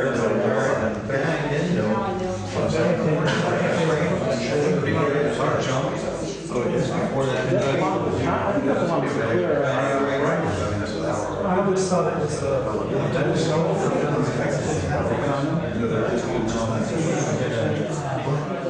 well, they used to list the mitigation. I was in your town. I think that was the mustard thing. For some reason, how to get rid of it. I know it was a foundation. It seems like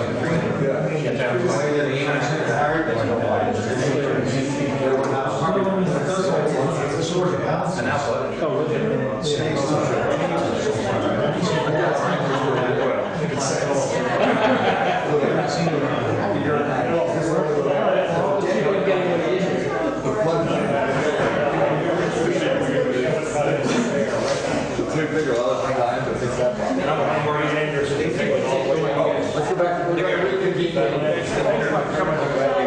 So, talk to you later. Have a good night.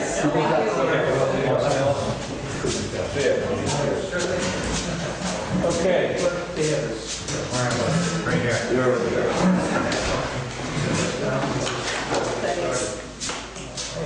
Okay, Keith is here tonight to discuss with us roads in general, and he's got a couple of specific requests.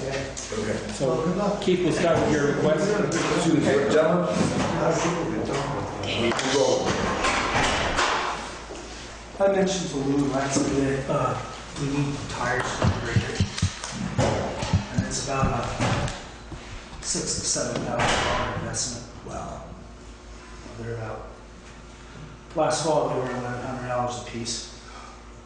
So, and it's time, they're all worn out. The sidewalls are broken down, and the bars are sticking through. But we got 5 years out of them, so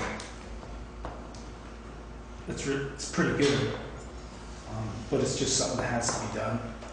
And I thought, you should probably know before I just have that, you know, you get that $7,000 ticket.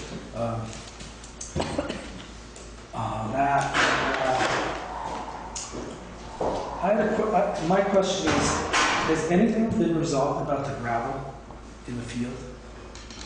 Nothing yet, because we have to have it moved before June. You have to be replanted and And seeded. by then. replanted and seeded before June. We were going to put it out to bid, and we should start looking into that now. You know, the process was going to be to sift it, to run it through. No, we were going to have somebody just purchase it. Just purchase the dirt, As a gravel, as as a a whole, package, put as the a field package. back and buy the Do gravel. everything, right, So we need to put an RFP out for that. right. So we should be doing that this week.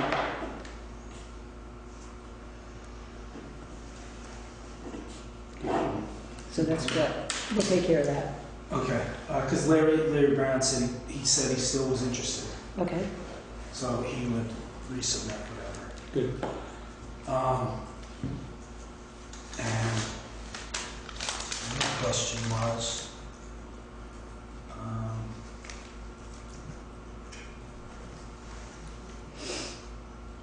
are we buying gravel this summer? Are we gonna buy more gravel? Stockpile it. Mike Fitzpatrick? Or, I think we probably should get some bids. I think Mike's probably be a little higher this year. What's our procurement policies regarding gravel? Is that something we need to quote to them?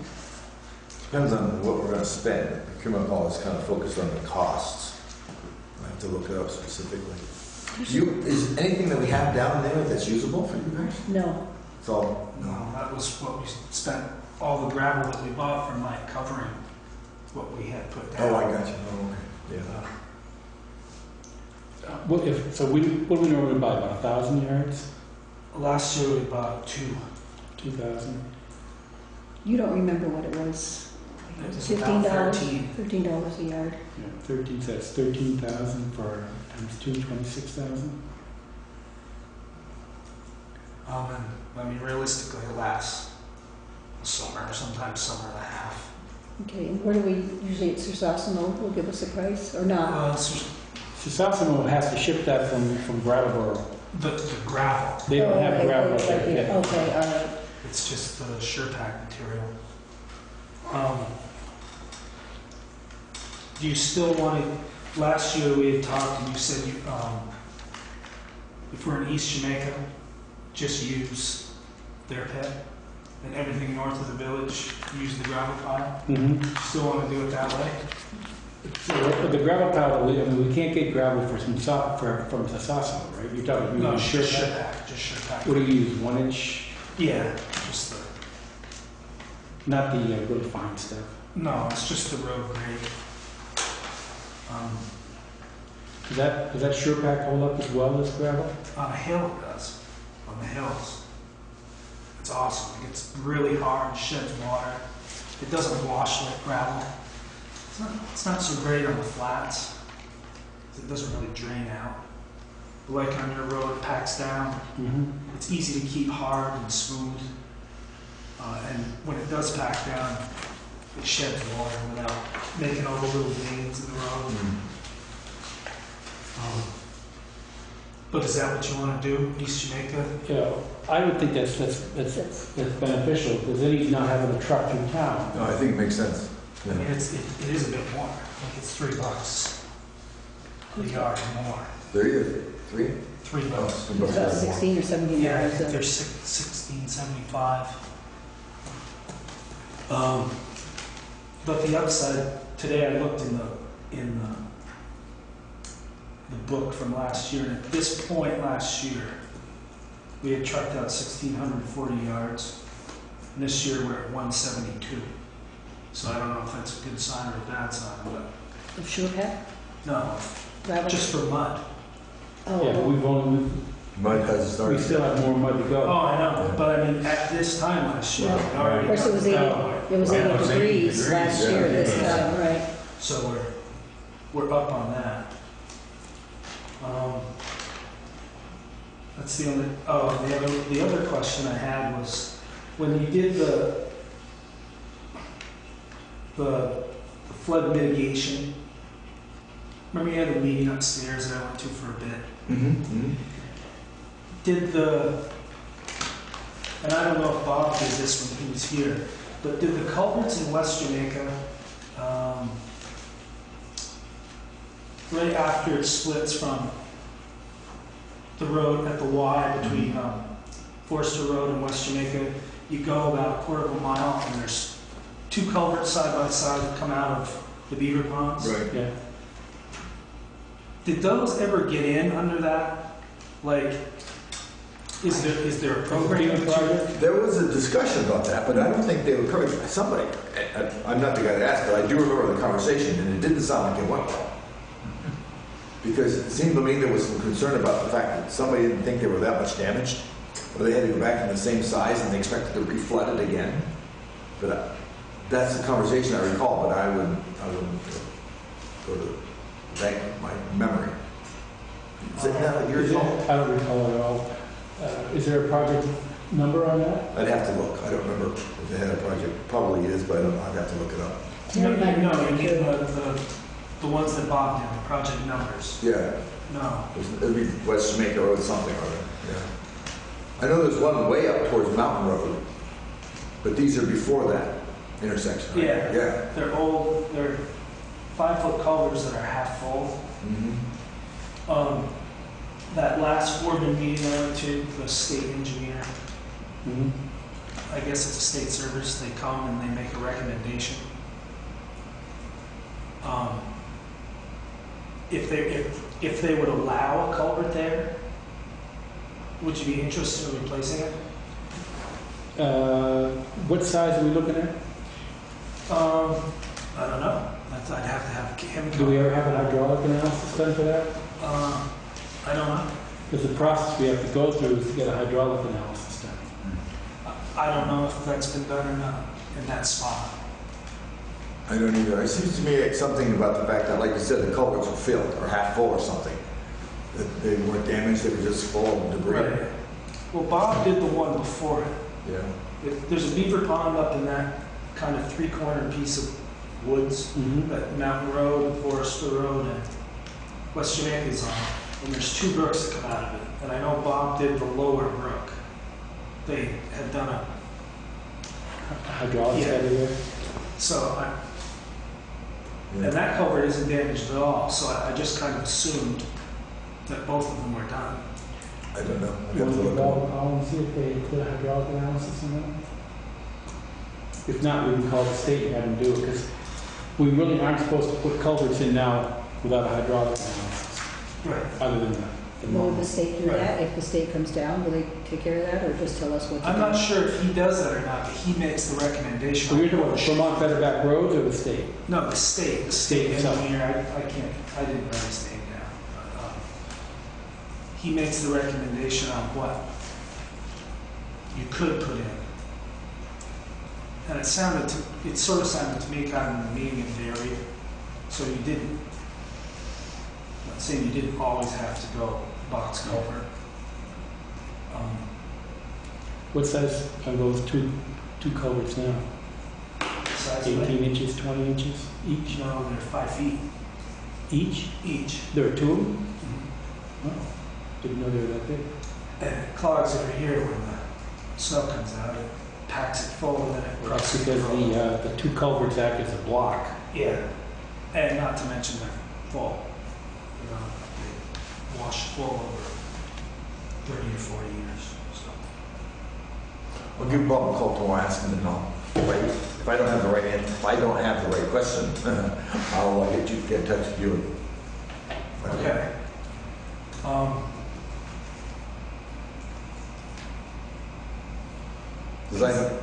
The other one is at Goodville Road by Larry Brown's. It was brought up at the same meeting, and I was curious if anything had been. There's so much done that I don't remember. Okay. And I can't remember if there's a code for it, so I can go look it up, but I don't think there was. But I'll call Bob, he knows these things. Okay, all right. That's kind of it for me. Did you, you're talking about if you asked us if we wanted to have a culvert put in. You're thinking in each one? Oh, yeah. But it would have to be handled under, see, there's this pre-hazard mitigation stuff that we just have, because we've already had our little disaster, I mean, the pre-disaster hazard mitigation stuff. That's still an option, but we just haven't looked at it since the disaster. So I'll do that. It may. Also, I talked to John Alexander about structures grant this year, and he said that we're I'm not quite sure what the right word is, but we're underfunded, which means that if he has money, he'll be, we're a town that would be eligible to receive something right now. So we might I was thinking of some of our culvert needs as being part of a structures grant, which we have to apply for around the April 15th time frame. This is with With District 2, V-Trans. So the question then becomes, which are the culverts that we might want to apply for a structures grant on? Of course, I keep thinking of the 4 culverts along Pikes Falls Road, but that may be too much to bite at one time. This might be a culvert that might be worth trying to get a structures grant for. So, I mean, it's when in the fall and the spring, it always cuts across the road. It's a constant. Although that is what kind of qualifies it for a good hazard mitigation I think so. project, because we can demonstrate yearly maintenance for it. I think one of the things that's happened, they're talking about this, was the fumes thing, had nothing to do with Irene, it's just the way it is, it always floods, so it's new. Right, so that might be the hazard mitigation would go. Yeah. Well, we have to demonstrate cost, because for the pre-disaster hazard mitigation things, one of the things they ask us is to document loss, Every the year. history of loss, or not necessarily every year, but at least demonstrate that there's been some cost to this, as opposed to just, okay, floods the road every so often and then it goes away. So I'm not sure how that will play itself out. I'm not sure how we backfill the past, but in the future, whenever you have one of these perennial issues, you might want to just jot somewhere in your notes that it took 25 loads of gravel to fix this problem, and therefore it was this cost. Okay. But you must have some of that for the last few years, right? The last year. Last year. I have a question for you. What's your strategy as far as mud season? I remember last year we had to hire some private truckers. Do you anticipate that being need again? I don't know. It seems to be coming out fairly slow. My plan was when the mud starts to come, to just have Jerry come, so all 3 trucks are running, and Richard would be on the grader. And when it gets so we're not keeping up with it, if it gets to that point, we'll call somebody. But until then, I'm not going to panic yet.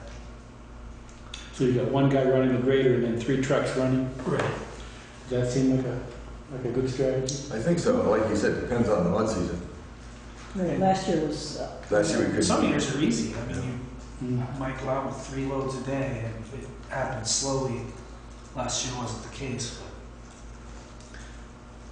But it may get hot, you don't know. Not a weatherman. Right. It's supposed to stay cool for the next week anyway, so Right. we should be okay for another week. Anybody else have any issues to bring up to Keith? No, April 10th is the next highway foreman's meeting. I don't know if you got that. I called him and told him, Okay. left him a message. No, I chatted with him. Oh, did you get did you get signed up for that course that Lexington was talking about? Yeah, it was canceled. No. Well, that was the highway Oh, that foreman. was highway foreman. Okay, there's another one. It was, yours set in April? 18th. Okay, all right, yeah, she signed up for that. Yes. Should we be thinking about Richard and Donald taking some classes? Good, I guess.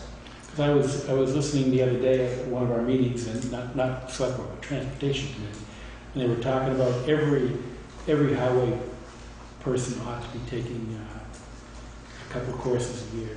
I'd hate to all of us bail at once. Oh, sure. Two at a time, or Right. one at a time, or whatever. When we get to the new standards, there's a paragraph in there about the cumulative amount of education. I think it's like 6 hours a 6 year hours, yeah, across all of you guys. So you can divide it up, I suppose, but that'll be with the new standards. right.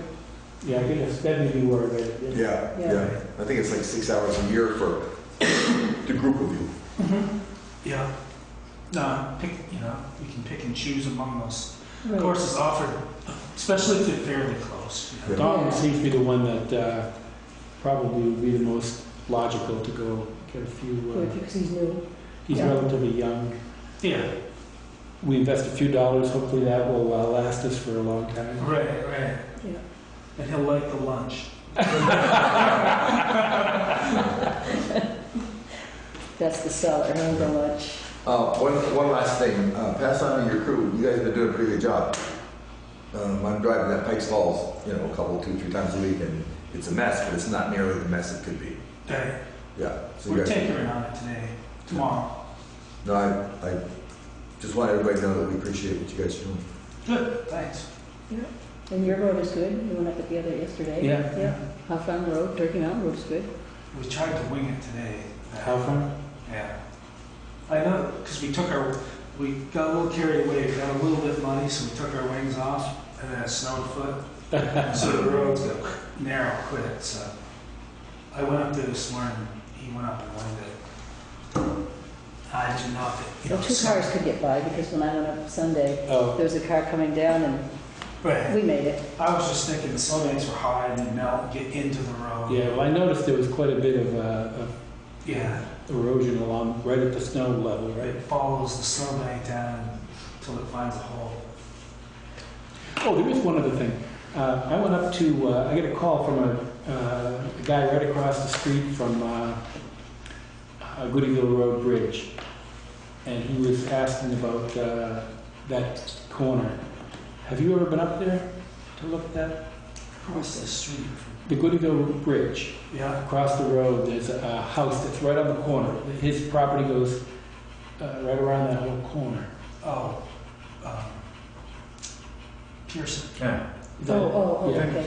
So I told him that you and I would go up there when the weather gets better, when the snow's gone, and take a look at his property and give him some advice on what he can do. I think the snow melt puddles. The road's higher. Well, one of the things that I thought was that he might want to move, he mentioned he might be willing to move his driveway. And there's a low spot on the other side of the curve from that. There's a very- Right. Yeah. So my thinking was is if he were to move his driveway between a bunch of couple trees there, Mhm. and if we were to put a culvert, let's say, across that road, Right. it might Right. help his. But anyways, you and I will take a look at that when the snow's gone. Okay. And you are going to do the Goodville Bridge, or not? Well, things have changed. Should we talk about that? Well, we don't know yet what we're gonna do. I think we ought to wait on that one. Yeah. Well, we need to wait on It's that one getting- because in the past 3 days, there's been a change in how the state handles, FEMA handles, the discussions with A&R. If you hear about what happened to Townsend Appeal, well, I talked to some people this morning, and they're saying that they are right now trying to figure out how to manage that. They don't know if that's precedent. If it's precedent, so they're going to now be logical and make sense, then we may be back to having FEMA pay for the replacement of the bridge. because A&R wants to do it that way. Because Townsend won their appeal. Second appeal. Yeah. Twice. Yeah. So this morning when I talked to the people upstate, they were all saying, we don't know how that is. We're trying to figure that out right now. And his quote to me was, meetings are occurring. So they're trying to figure out how to do that. So that may be changing. But the other thing that we're thinking about, there's other options we may have for that, because that just changed Friday, and they couldn't give me any guidance this morning, so we don't know what we're doing. So as soon as we find out more information on that, we'll... Yeah, we'll keep you in the loop. More will Yeah. be revealed. Okay. Mhm. All right. Thank you, Keith. Good, thanks. Thank you. Thanks. See ya. See you. Okay. Back to the agenda. We have an agenda? Number 6, excess weight permits. I guess we have a couple more We do. that came in. I wanted, if you recall, the last meeting, you asked me to go talk to John Alexander about excess weight permits. Which roads are going, yeah. Pardon me? Just in general, right? Just in general. I talked to John, and John, of course, was not committal. Basically, he said it's up to the town. So I've been thinking about it, and my thinking is that on these overweight permits, rather than just say with the usual restrictions, my thinking is that we say, number one, no vehicle can go over the number 32 bridge over to the state park without talking to the select board. No, we will not grant permission with these overweight permits to go over that bridge. And number two, I'm wondering about what to do regarding West Jamaica Road. Those are 2 timber deck bridges on West Jamaica Road. And the capacity for those bridges is about 40,000 pounds. And some of these overweight permits were for 96,000 pounds. Do they not tell us what roads they want to use? But No. wouldn't this, They just no fix- use of wood plank bridges? I mean, there's... Right, that would be, Is that what you're talking about? right, that would be one of the restrictions. Right, I mean, it's right there, they No. know. Where does this come from? Is this one of the, It comes out, they have to have it on the... because they aren't on the 3 applications I had last time. Yeah, I mentioned that last time. Are they right here? Did you... Those are the 3 new ones. Okay. These are ones or those roads? Newport Sand and Gravel, was that the...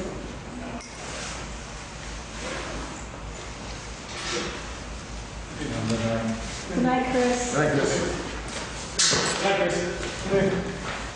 Like, these are the 3 that I got the last time. Okay, those are And the they ones didn't that have we any of take. those, Should be right here. Okay, see, this, they should have this right This here. is just a sticker though, is that? Yeah, That's a I good know. idea. who added that sticker? I don't know. I think the people who, forwarded the Clintons, because otherwise it's written in right here, see? And I think it's something new that has to be on there. But these didn't put it on. Yeah, these 3 that you gave me last week did not have those on.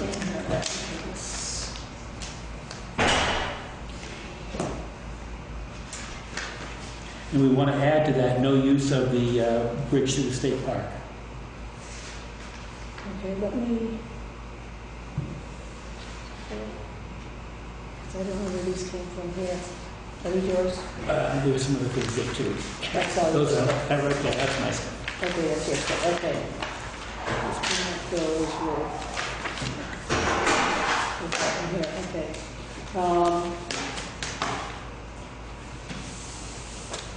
This was the first time that I've noticed that this was on a sticker.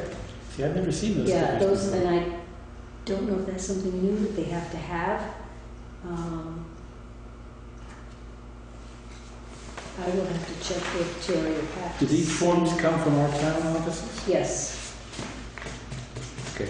I'd like to maybe redo that sticker to show page 32 as well. I don't know if that sticker came from, or I'll have to double check and see. If not, maybe we should create some of these stickers. That's pretty. Well, even if it doesn't, you can still pin in that Right, restriction. right, we can We write don't it want down. to, we do 30 of these a year. Oh. If we want to do that 30 times. But, I mean, we can approve these We'll approve those addition of- with the, With that addition. with that addition and the Bridge 32 addition. Right. Okay, so we tabled, Well, I'll entertain a motion then, I guess, to approve these okay, but we pending have those to restrictions. add the ones that were tabled from last week. Right, the 3 that were tabled from last week. Okay, Would you like the names? no, I'll Get get them. them later. Yeah, So there are 6 overlay permits. With the stipulation not to go over the state park bridge. Nothing between. State Park Bridge, no timber deck bridges, and nothing between March 15th and April 30th. Okay. Okay? Maybe we ought to have Terry redo, or Pat I don't redo have to these see where forms. they, because I think we get them from the state. I think they come from the state. And you're saying that we can't very well ask them exactly what roads they're gonna use before you give them a permit? No, it's normally what they do is it's a blanket permit to run their vehicles during the course of the construction season. Yeah. What about, In some cases, for a specific project. Yeah. I met a tandem, it was empty, log truck. Up at the top of, damn near, almost to the top of Turkey Mountain. Now, is he gonna get loaded up with logs? Is he okay to come down through there, or is it? Well, it's not mud season yet. But Although there's it no is- weight restrictions on, It's restricted now, because it's not, it says March 15th. Now, where's the, Rather not where's the say. road? Which just road? up past Flowers on Turkey Yeah, Mountain. they're doing some logging on the other side. Well, that's right. They're up high. I know that they're doing it down below, but they were headed, Well, she brought that up last week, remember? Yeah. I mean, last but I week. think she was talking about where they were bringing them out down past, what's his name? Kenny Chase. Yeah. But this guy, he was coming up at me, and I went over, took a chance. And there was a gas truck behind him. He was going in reverse, and I'm pointing at him, and he's pointing at me. Mhm.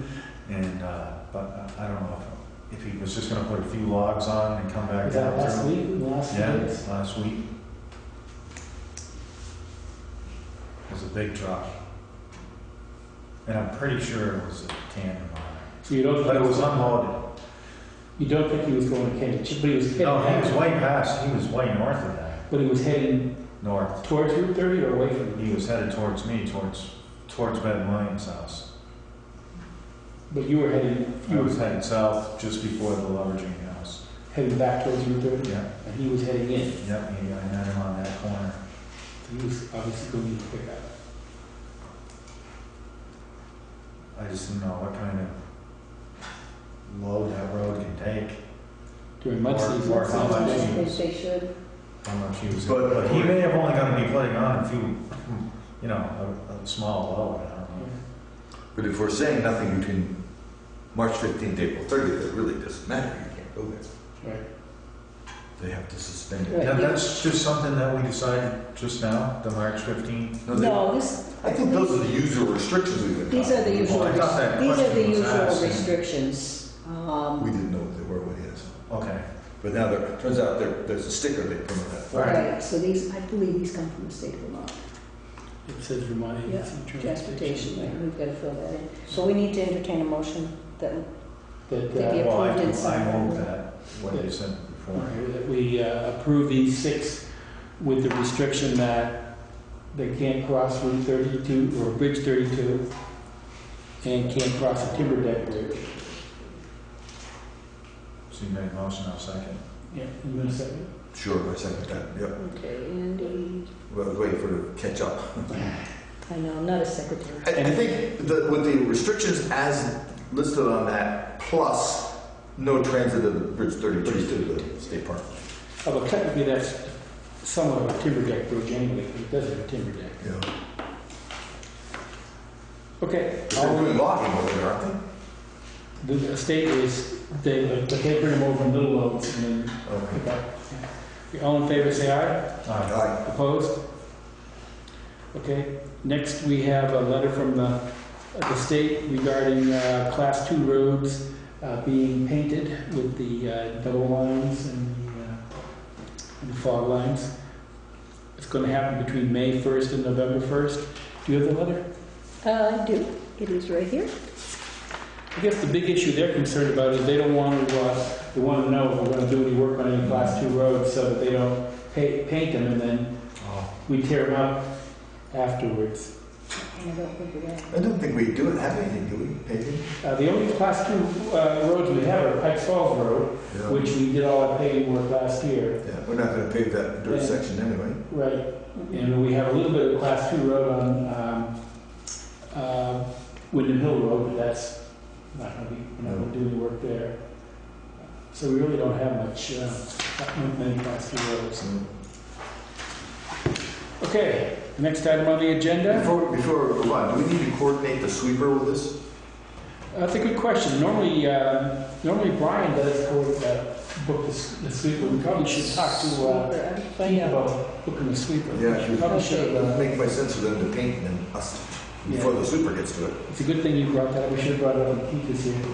Oh, that's right, yeah, street sweeper. I'll talk to Keith, You'll talk to Keith? I'll talk to Keith about that, because I've done that before. Okay. And maybe we ought to have the fellow that does our shoveling of the sidewalks with the snow. I wonder if we find out just before the sweeper comes, Sweeper on. have him come and sweep the sidewalks because, Yeah. Didn't the sweeper have a sidewalk brush no, that brushed it down in? I thought they had like a... they just do the road. They don't do that great of a job. That's a good idea. As part of our sidewalk maintenance every year. Maintenance, yeah, Have him, yeah, does that make sense? we do that, Good idea. yeah, okay. Speaking of sidewalks, we got a letter from David and Valerie Heisler requesting a meeting regarding the sidewalk project as they will be away April 7th through April 24th. Now, I didn't know that this letter came, and it turns out that I met with them last week. Last Friday, we had our pre-construction meeting on the sidewalks. The contractor was here, as well as the resident engineer. And so I asked Valerie if she wanted us to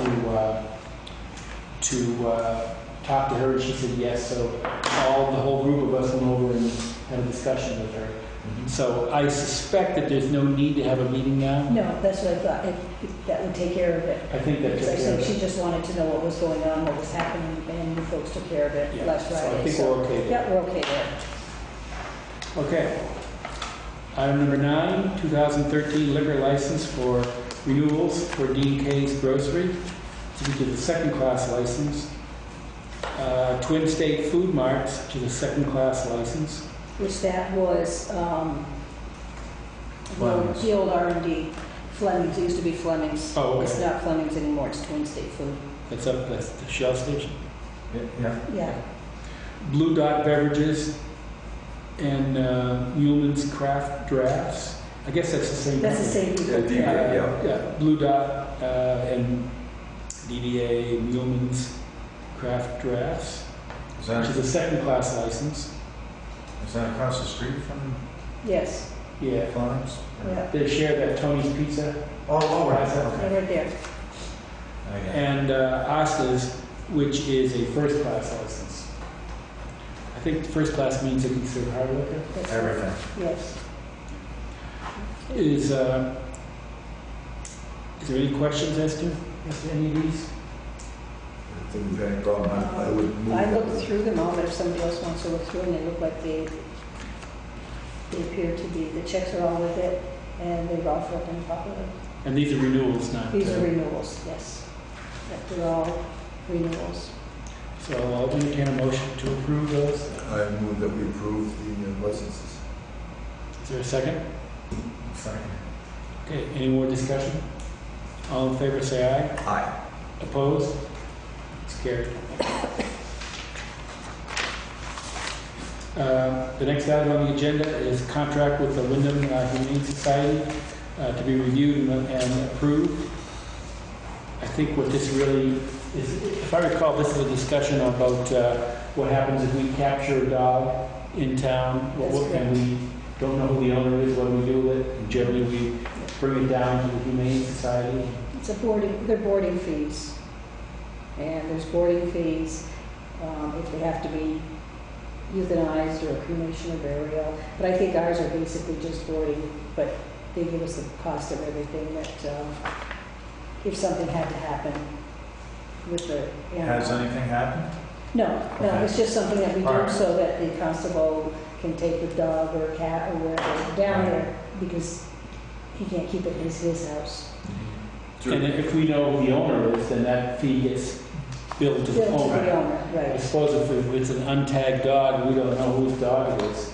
I suppose the town has to pay for that. Try to find out who's it is. But Right. It's like when that happens, you have to go, the person has to go bail their dog out. Pretty Right. much. But if I know there are a lot of times when the homeowner wants to get rid of their dog, Yeah. so they just turn it loose, Right. and nobody knows More and more. whose it is. And I suspect that, that's not gonna happen to people in town because everybody knows whose dog it It's is. very rare that we But, get a boarding fee. yeah. I haven't seen one in a long time. So, You like the contract? does anybody would like to move that we have Lexus sign this for the board? I move Lexus signs it for the board. Go ahead, second. All in favor? Aye. Opposed? Carried. The commissioners to the WRC, I know Alexis received some discussion from the WRC, and I have as well. They really would like to get a commissioner. We received a letter from them Uh, saying that the town doesn't have a What is the WRC? regional. Okay. Chris Campany is Yeah, this is the. Elaine Beckworth was our last Right. appointed commissioner, and she did a great job, but got burned out. And so far, we've asked different people, but nobody's really interested in it. One of the fellows that's on this planning commission, David Mink, he was interested. I was gonna give him a call the other day after I talked to Lou, and I forgot. I will call him and see I if actually he's... talked to him. I was at the planning commission meeting last week, and I brought up the fact that we're needing a commissioner. He said he would think about it again. Right. And he said he would really like to do it, he's just not sure he has the time. So I will give him a call and see if he's still interested in doing it. And then we'll have to post it on the bulletin boards to see if anybody would like that. Would take it. Now, we're at the other business part of our meeting, and we'll go down the list first and see what we got, and then see what else we have. Andy?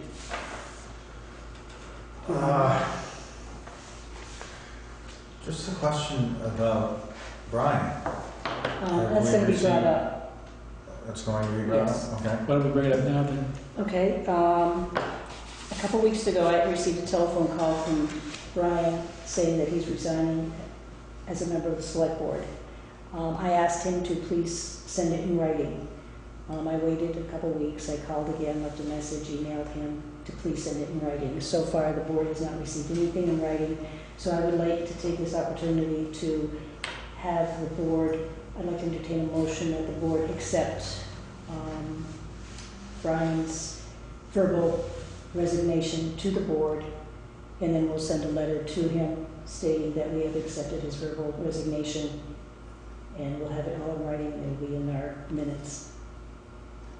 And then we can we And then post we it have now, to or do we post have to it.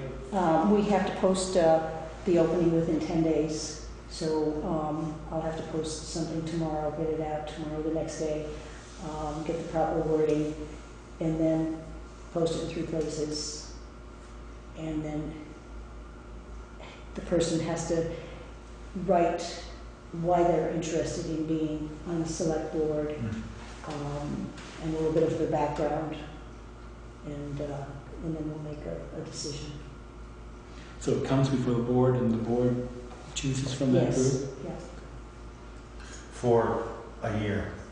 To fill To fill his position, that's correct. His term, No, just that's like not 2 meeting. years. I think it's 2 years up to his term. Doesn't, wouldn't it just go to the next town Where's meeting as a His- selectman? It's when his term ends, and I think it's Oh. next year. I thought yours ended next year. No, Yours is 2 years. mine's 2 years. So His is there's 1 next year year. after his Yeah. term. Now, speaking of resignations, or can we talk about the other issue, which is the Lister issue? We don't have a resignation. Oh, we don't. Before, Don't we need to pursue what I'm sorry. motion Alexa made?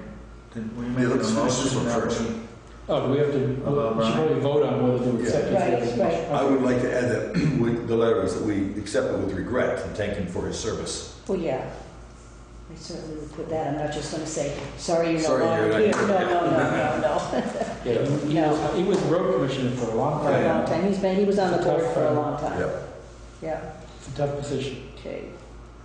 So do we have a motion?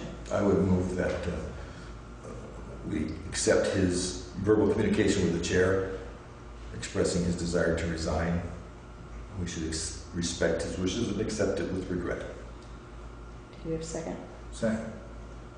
Yes. Well, All in you're the- you're favor? the- I know, all in favor, say aye. How about- Is there any discussion? Just, I'd like to add that I talked to Brian, Uh-huh.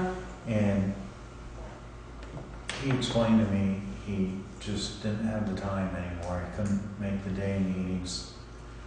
He said 7 years had been a Right, long haul, and told me that that was pretty much it, that he didn't think he could make all the Yeah, meetings. because on his first phone call, I said, why don't you think about it?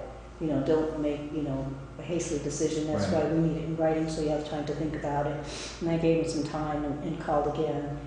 And he said, no, I've really, Well, I made went up out my of my way mind. to ask. Basically, it was because he doesn't feel he can put the time in Right, that's that the what he said. board needs his services. It didn't sound like anything other than that. Oh, no, he was happy with the board. He loved working with us. Right.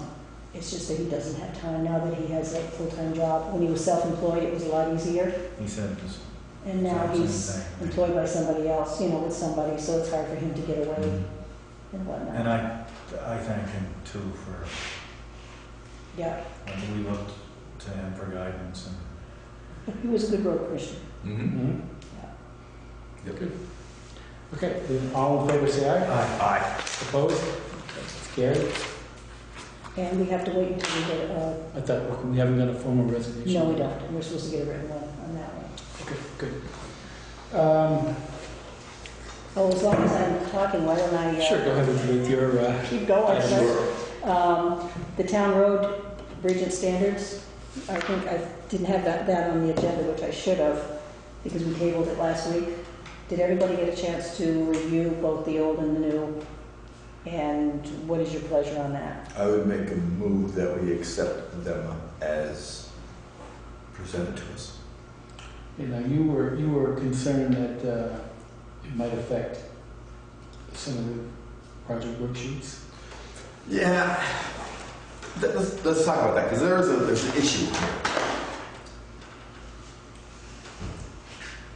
And I don't know that I have the right answer, but the concern is that these standards are different in some ways than the standards that we are now producing the project worksheets under. My thought was we should delay this until the projects are accomplished, so we don't confuse things.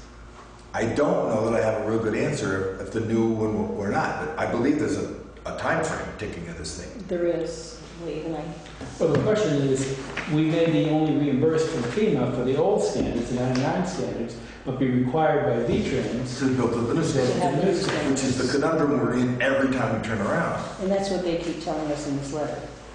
Exactly. But then there's this additional letter, they sent a clarification letter with it that really makes it sound like we pretty much have to do it to keep up with the state.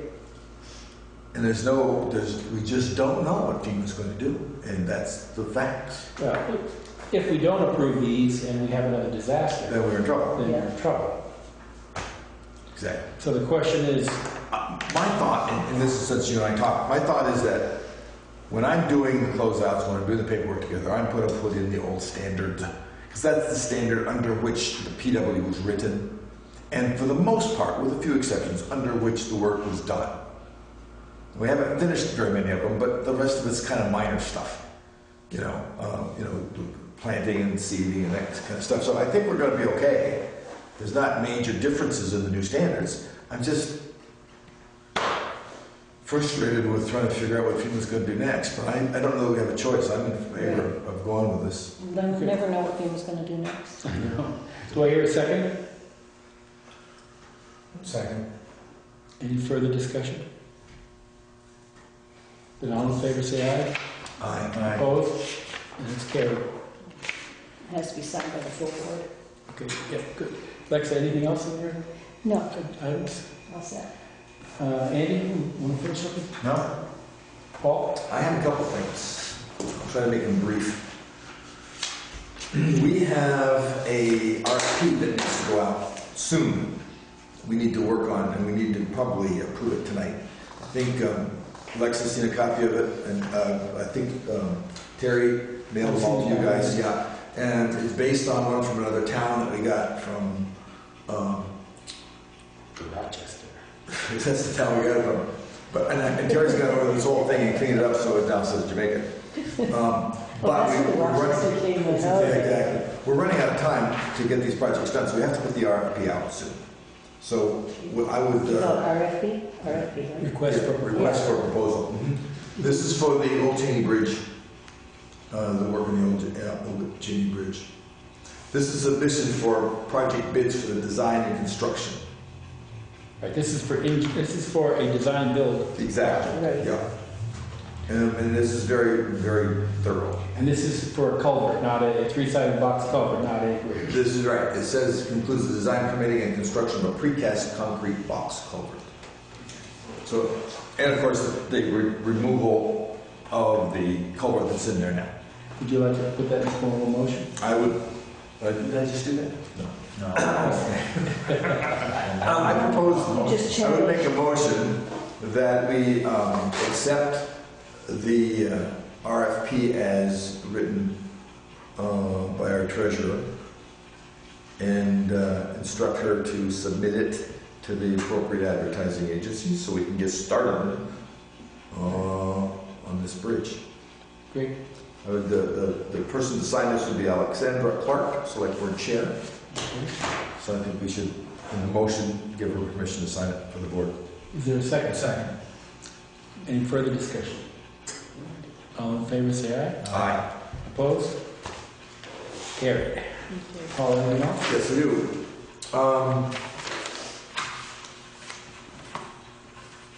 Quickly, I don't know which one's going to be fastest. When I was talking to people up at SAIC upstream to Montpelier, I was told that Peter Kopp is going to be giving us a call. They want to know what we're going to do with the Sage Hill Bridge.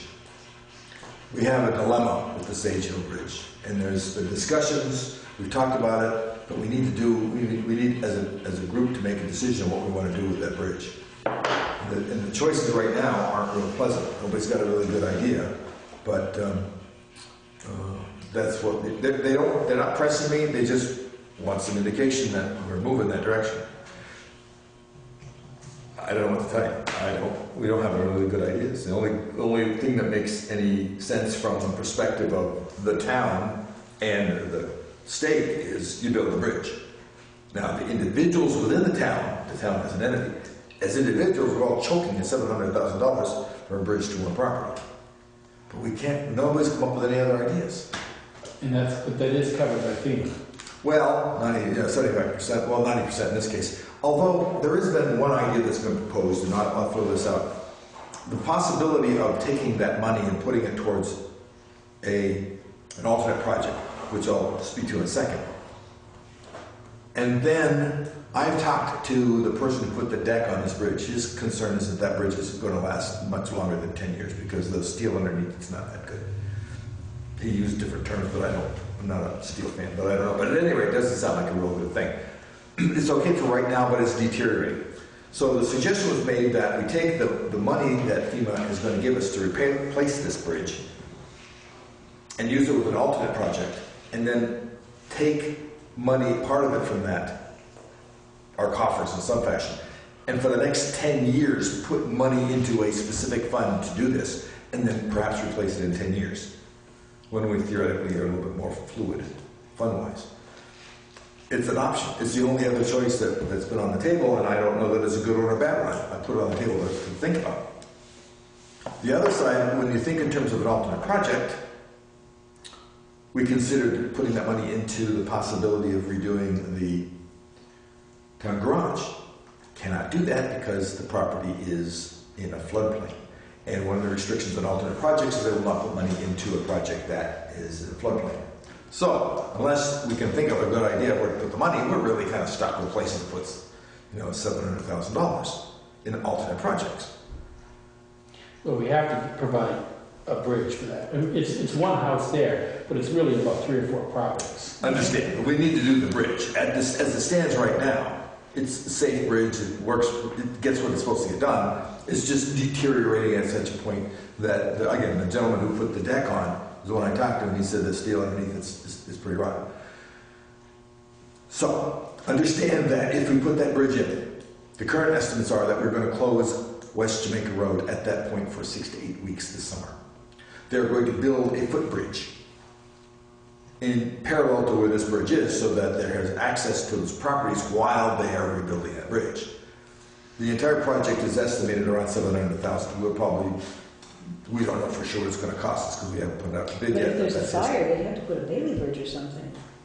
And that's... How are they going to, exactly, I don't know the answer to that. But they're talking about a temporary bridge to get there. Right, but if there was, say there was a fire or something, or somebody was there, There'd be no access. there's no access or Exactly. sickness or anything like that. No, so whatever bridge, I maybe used footbridge incorrectly, maybe it's a Bailey bridge. There's just I would doubt a it. temporary bridge of some sort so they can have access to that property. They'd have to. 6 to 8 I'm not weeks is sure a long time to go what without the fire. responsibility of the town is. I don't know. I mean, there's no detour. There's no options. No. Mountain goats. So there's the dilemma. So we really don't have any place to put that other $700,000. So far, we haven't come up with a reasonable place to. What's our time frame?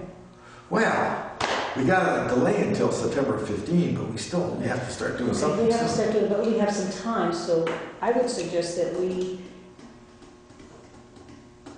put our heads together, try to come up with something, everybody, and not just make a decision. It's late, you don't want to make a decision tonight, you're Yeah, no. tired. But we should put it on the table. Put it on the table, you can have a special meeting, and in the morning sometime when everybody's fresh, and come up, maybe somebody think of different things, what you can come up with, Yeah. and then put them all together, and maybe we can come up with something good. Well, with the permission of the board, when he calls me, I didn't call him back today, I'm waiting for him to call me, explain to him that's where our dilemma is. Right. And be open about it. We're in a dilemma here. But You've got to do just the seems- best for the town. it doesn't seem like a real logical place for 700,000. The flip side, we don't have a choice. We may not have a choice, nor do we even have an option. Unless someone can come up with a good idea where to put that money that doesn't involve a floodplain, Right. then we really don't, it's going to have to be done. It's going to be a mess for the summer whenever we elect to do this. So we're going to have to do some coordinating. And if we do have to put a bridge, we probably would have to put a bridge. Someday we're going to put a bridge in there. No, Bailey Bridge for access Well, for that's- those that's- people, Sure. for. That's part of the trucks, expense. Fire trucks, Exactly. rescue trucks, Yeah. to get over there. And those Bailey bridges are expensive. And That's it's like- part of the why this is such an expensive project is because of the fact that they got to build a parallel bridge while they're knocking this one down. That's figured in then. Yeah. Oh, yeah, no, that's why it's such an Oh, so expensive. they are gonna put in. Well, you said Yeah, bridge. I said, I lied about, I mean a parallel bridge. I said footbridge. You used the wrong word. I did use the wrong Why word. I'm you used the thinking in wrong terms of word? another bridge project, which we haven't mentioned yet. But that's the construct that we're looking at right now. Yeah, I think we ought to just, everybody go home and think about it. Okay. Okay, now, Anything else, Paul? yes, I do, sadly, one more thing, and I'll make it really quick. We had talked before about the possibility of approaching Londonderry for, if they're, to gauge their interest in putting the bridge over Goodville Road Bridge back. I think it's a good idea.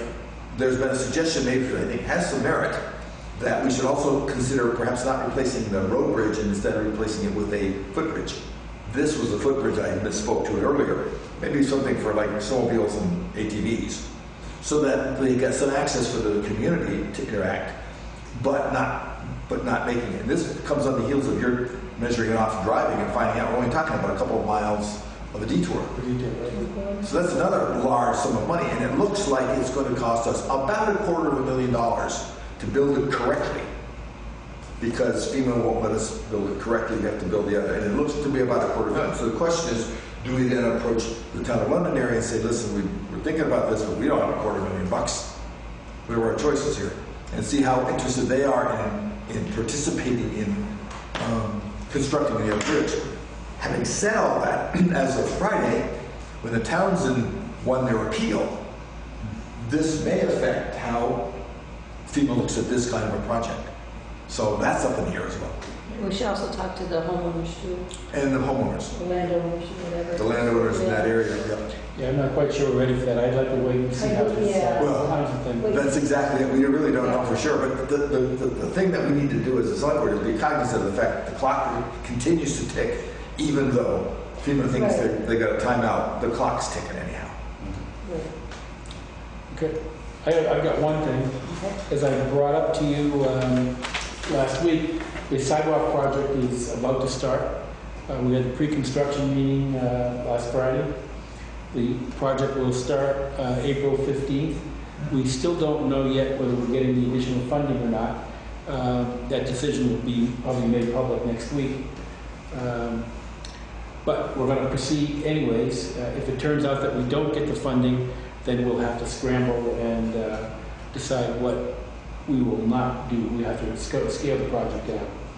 But right now, we're planning on proceeding. One thing that I need your permission to do is to have Lexa sign a request to use the transfer station as a place to dump the old sidewalk, the old concrete. The asphalt is hazardous. That would not be put in the landfill. Only the non-hazardous stuff, the concrete. So you're talking about the transfer station. Where does this? It gets dumped over the bank so we can. That's the concrete. Right. We're constantly pushing, Sure. trying to make it a little bit larger. What I'm asking, I guess, what I'm not asking very well, but what happens to the hazardous stuff? It's carted away. They're going to take the asphalt back to the Basin Brothers, and they're going to reprocess it. Oh, okay, that's recyclable? Recycle, yeah, the asphalt. So anyways, I need to have Alexis sign this permit application, and also, where's the other one?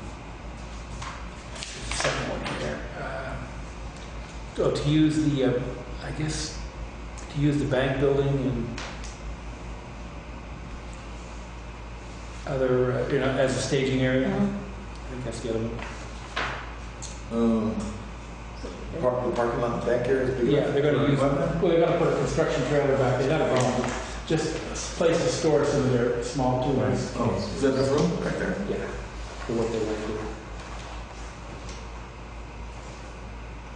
Oh, and they need a place to store some curbing items. Talked to Keith about that one. Some of it's going to be stored at the highway department, and we might store some of it across from your house. The area on Water Street, where right you go over the bridge and you take a left right in front of your house. There's a little bit of an area there. Water Street.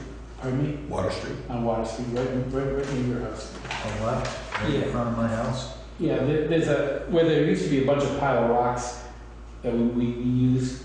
We could put he's thinking about putting, if they wanted to put a couple of loads of gravel, what they want to do is they take this gravel and they use it as the base of the sidewalk, and they don't just bring in a little bit, they bring in a couple of truckloads and dump it, and then they go with a loader and pick it up and bring it. So we're actually talking about, if I'm following correctly,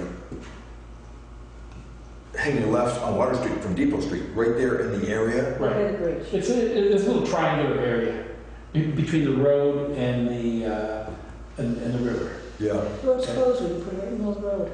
I was gonna say, you could have them put it over the right-hand side and leave The whatever. problem that Basin is facing is that there's going to be construction going on the big bridge in the center of town. Yeah, Normally, we would use the town garage but you can't, as a there's staging no area. guarantee to get there. But the problem is they may have problems getting over that temporary bridge. Yeah. So, as an alternative, they were looking for another spot to put some piles of dirt. How long is that gonna take? Well, The whole project? it takes the whole project 2 months. It's got to be done by June 15th, or there is a penalty clause that kicks in. $700 a day, basically. Ooh. But anyways, that's what we're talking about as far as storing stuff. Mostly in the bank building, but we can't store gravel there because it's asphalt. So we need to have a place which is not asphalt. Town barn would be the first choice. Pardon me? Did they talk to them or something? I haven't talked to Masonic, but that's private property, and for 2 months, I'm not sure we want to. It was just a thought. If this is hazardous, can we're talking, if I picture where you're talking about, is there the potential stream contamination? That's not hazardous, it's going there. Well, I thought you said you're gonna put it out. No, this is like gravel, piles of gravel. Oh, I thought you said asphalt. No, asphalt's going away. Yeah. No, I thought you said something about they. See, that's why we can't make a decision at 10 o'clock at night. But Okay. So anyways, it's not hazardous, it's just gravel. just gravel. Yeah. And dirt. But, so the first choice would be the town garage. Oh, or it might be, for example, a place to store some granite curbing. It might also be, because he's got a ton of gravel, granite curbing getting delivered out once. And he has to have a place to put that. And there's sufficient place over there alongside that section. There's some room down there. We're gonna look at that tomorrow.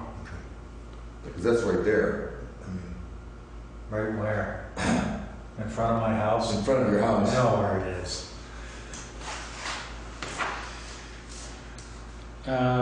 Anyways, that's all I have. Do we have built in there an agreement that it will return the property to its previous Oh, sure. wonderfulness? That's That's part of it's in the the, main contract. part of the contract. What, the rocks? Yeah. I wanted to watch those rocks. Oh, goodness gracious. Okay. Anybody have any problems with that? I don't think we need to have a No. formal motion. Just have, let's just sign it. Most of the permit we have to sign. It's called off-site activity. So one of those things where there's just not a lot of choices. Right, No, When you've got those two projects going on at the same time, you're really that's gonna. it, yeah. right. Yeah. Okay. Anything else by anybody? One real quick thing, there was an email today, and I forgot to bring it, but there's a meeting coming up for the bridge, Route 30 bridge. Did you get a copy of that? No, I didn't see. They sent it to Terry, they sent it to Jamaica via the clerk, and then she sent it out, I can't remember what, like I said, maybe I got it on a call, but. Usually I try to send, if I get something that she doesn't, if she forget, Yeah, I send it to everybody. yeah. I try to. But it was just today, and I just forgot about it to bring it up, but the idea is they're gonna have a meeting about that, and it's the pre-construction meeting for that bridge. So I don't know if we want to send a representative to that or not, Probably should. just to hear what's going on. You could find a date. I'll see if I can go. Why don't you go, because you've been working with them. If I'm free that day. Besides, you'll be able to be sensitive to anything that will conflict with the sidewalk lane at the same time. And I forgot when it was. I've got it upstairs, I can send it to you tomorrow. Okay. Okay. Anything else? Then I'll entertain a motion to adjourn. I certainly would move that we adjourn. Second. All in favor? Aye. Opposed? We're adjourned at 9:40.